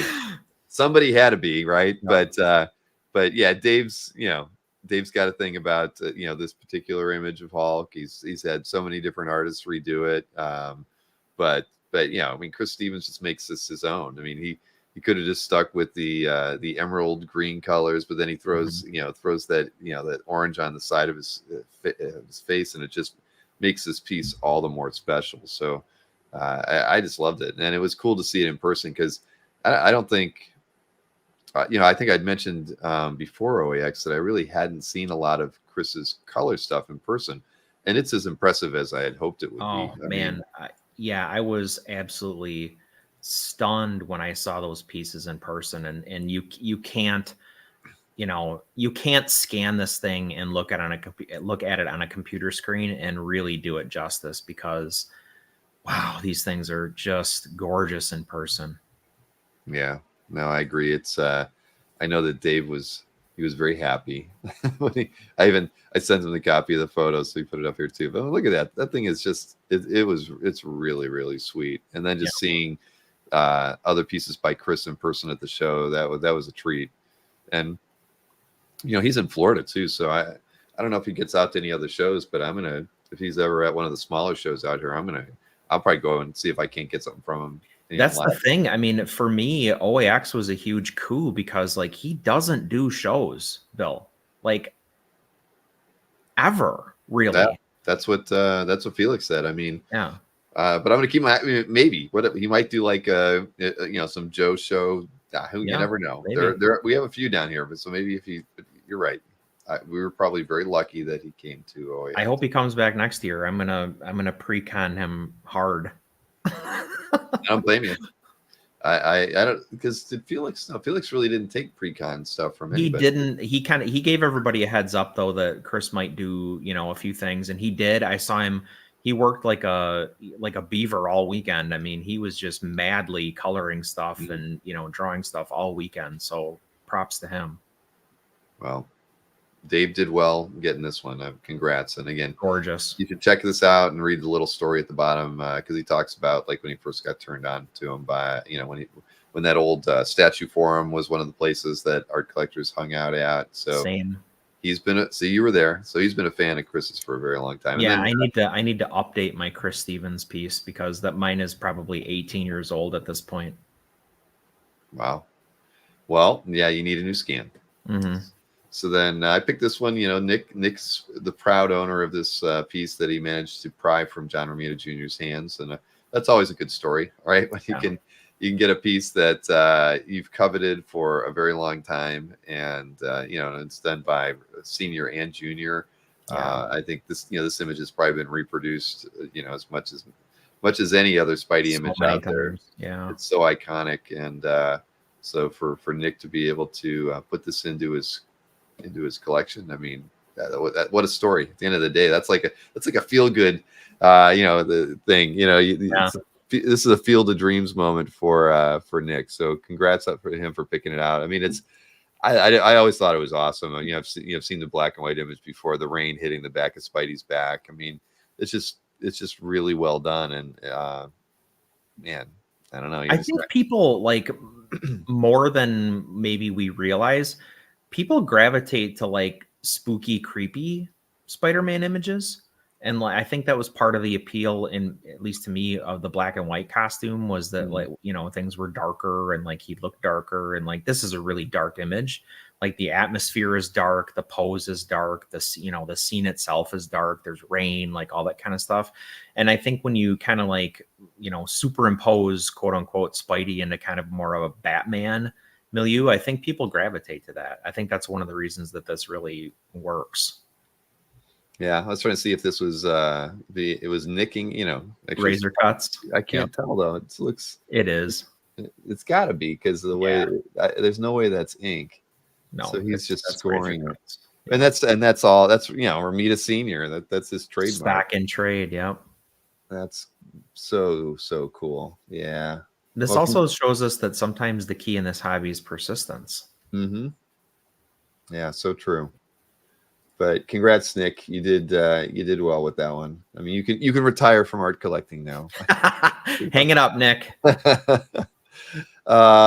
see. I had 3 more to go here. I had to pick one of these. Several people picked up these Cerebus illustrations from Gerhard at OAX, and they were all just fantastic. And this is Tyler T's his pickup. Gerhard just spread a lot of joy in the room, which was awesome. And he walked away a very happy man too after he sold every piece of art he brought to the show. That's great. But I thought these were fun. I regret not getting one. Myself, after seeing the previews and stuff that he had put out there. But there's I know his email address. I can just hit him up. Do one for me because I wanted to get a bar scene one. That was that was kind of in my mind. Because I have the bar here at the house. I'm like, you know what? I don't have any bar art. Oh, yeah. I need something to hang behind the bar. So I didn't, and I wouldn't have cared if it was him as the bartender or as him as the patron. Either one would have been fine. But I missed out on them all. So, so next year, I guess if we get Gerhard, you should get a Munden's bar with him and Grimjack. That's not a bad idea. But yeah, this is great. So and I appreciated that. Like so many other artists that that came to the show. A lot of people went over and above to bring great stuff or do great stuff ahead of time. All that, and that's the kind of and Gerhard exemplified that times 10 by doing like 40 or 50 of these. So we want to see more of that, for next year, practically requiring everybody who's going to be in attendance, even with exhibitors, figure out something. If you're going to come here, we want something special every time, because that's going to make the show all the more cool. So congrats to Tyler T for adding that one to his collection. And then what do we got here? Two more. Wally Wood. I think this was actually an OAX pickup too. I didn't really read it, but I thought Greg Goldstein might have mentioned that somewhere. This is a Wally Wood Astonishing Tales piece. I just like how I don't know. There's something that's like period about this. It's like it looks like it should have been drawn in like 1960, right? Yeah. It's just because it's wood, right? It's just I just love this piece a lot. I mean, I like Doom as general contractor, and then he just pops his jetpack out and he's like, "I'm out of here." Right, exactly. Get back to work. Do it like do it like I drew it up, and I'll be back tomorrow Later for another update. I mean, look at that. Doom with a jet. That is one hell of a yeah, that's wild. That should be a t-shirt right there. I mean, how does this hood stay up when he's flying that fast? I don't know. But either way, I think it's a great piece. So congrats to Greg for picking this one up. That's very cool. Yeah. I mean, you're right. That middle panel where he's showing him the blueprints and everything. Right. That's awesome. All right. I know what I picked last. Here you go. Matt Lesniewski. Right. This is, I love Matt's work. Supposedly I'm supposed to be able to buy that Cyclops he was working on back at Heroes. I haven't heard anything from them in a few months. It's got to be done now, but this is in Dan T's Calf Gallery. I love Matt's stuff. Just his technique, his choices, the way he messes around with he's redesigning the characters essentially. Yeah, well, and his approach to anatomy. I mean, it's so unrealistic, but but it's fun, and it's not like way out there. Sometimes, like maybe Trad Moore might take a figure's anatomy, but Matt just kind of does his own thing, and his technique matches his approach to the figure, and I freaking love this. I'm jealous that Dan has this. You almost can't. I mean, obviously he's incredibly skilled, right? But like for him to really show off his capabilities, he's got to go a little nuts, with what he's putting on paper, because otherwise I feel like he'd be reining himself in. Yeah, definitely. I like his inking technique. It's kind of like I'm looking at it now, and because I've never really analyzed it before, but this is a technique you see a lot in like political cartoon artists, right? There where they just they love getting in there and noodling, like cross hatching and things. I mean, he's taking stuff from a few different genres of art and made it his own. I like this a lot. I hope I get that Cyclops piece that he was working on. I hope you do too. Yeah, I gotta reach out to him and see what happened to that thing. The other cool thing about him is that if you look like Lesniewski to Lesniewski, like if you go piece by piece, he can kind of do anything inking wise. I mean, he just I'm going to do this on this one. And then you look at a different piece and you're like, oh, I've never seen him do that before. Yeah. No, I like his stuff, man. Well, that was my 10th pick. We did it. 10:59. We did it. It's 3 minutes, 2 minutes. Well, 1 minute. You're right. I'm looking at how long I've been live. So all right, we did it. We beat the 3-hour mark, Chris. Nice. So well, hopefully next week isn't as difficult as this week. But Caps. I hope it is. It was fun. That is true. I mean, there's just been so much great artwork coming out in the last, really the last several months. It's been fun watching so many collectors pick up great stuff and posting it to Cap. I mean, we've kind of, it's been like the Wild West on Cap for a while, just seeing so many people and some new faces too start calf galleries. Yeah, it's been an interesting time for the site, and I think OAX and the work we've been doing on the channel here is finally starting to generate some energy in the hobby to kind of shake some pieces out. It's fun. Yeah, I'm seeing like new people on Instagram, new people commenting on calf, new accounts, so like that's phenomenal. I love it. Yep, I agree. But all right, well, we'll be back at it next week. As far as picks go, I haven't talked to anybody in a while about maybe we'll try to get a replacement for like first Thursday in March. But I don't have anybody out there yet. So if anybody wants to like step in for Chris, and I think that'd be about 3 weeks from now. Mikhail messaged me and volunteered, so he and I will maybe pick out a Thursday coming up here where he's available and he can. Okay, then there you go. I'll let you guys work it out. Okay, yeah. Cool. All right, Chris. Well, you have a wonderful evening. Thanks as always. You too. Bye, guys.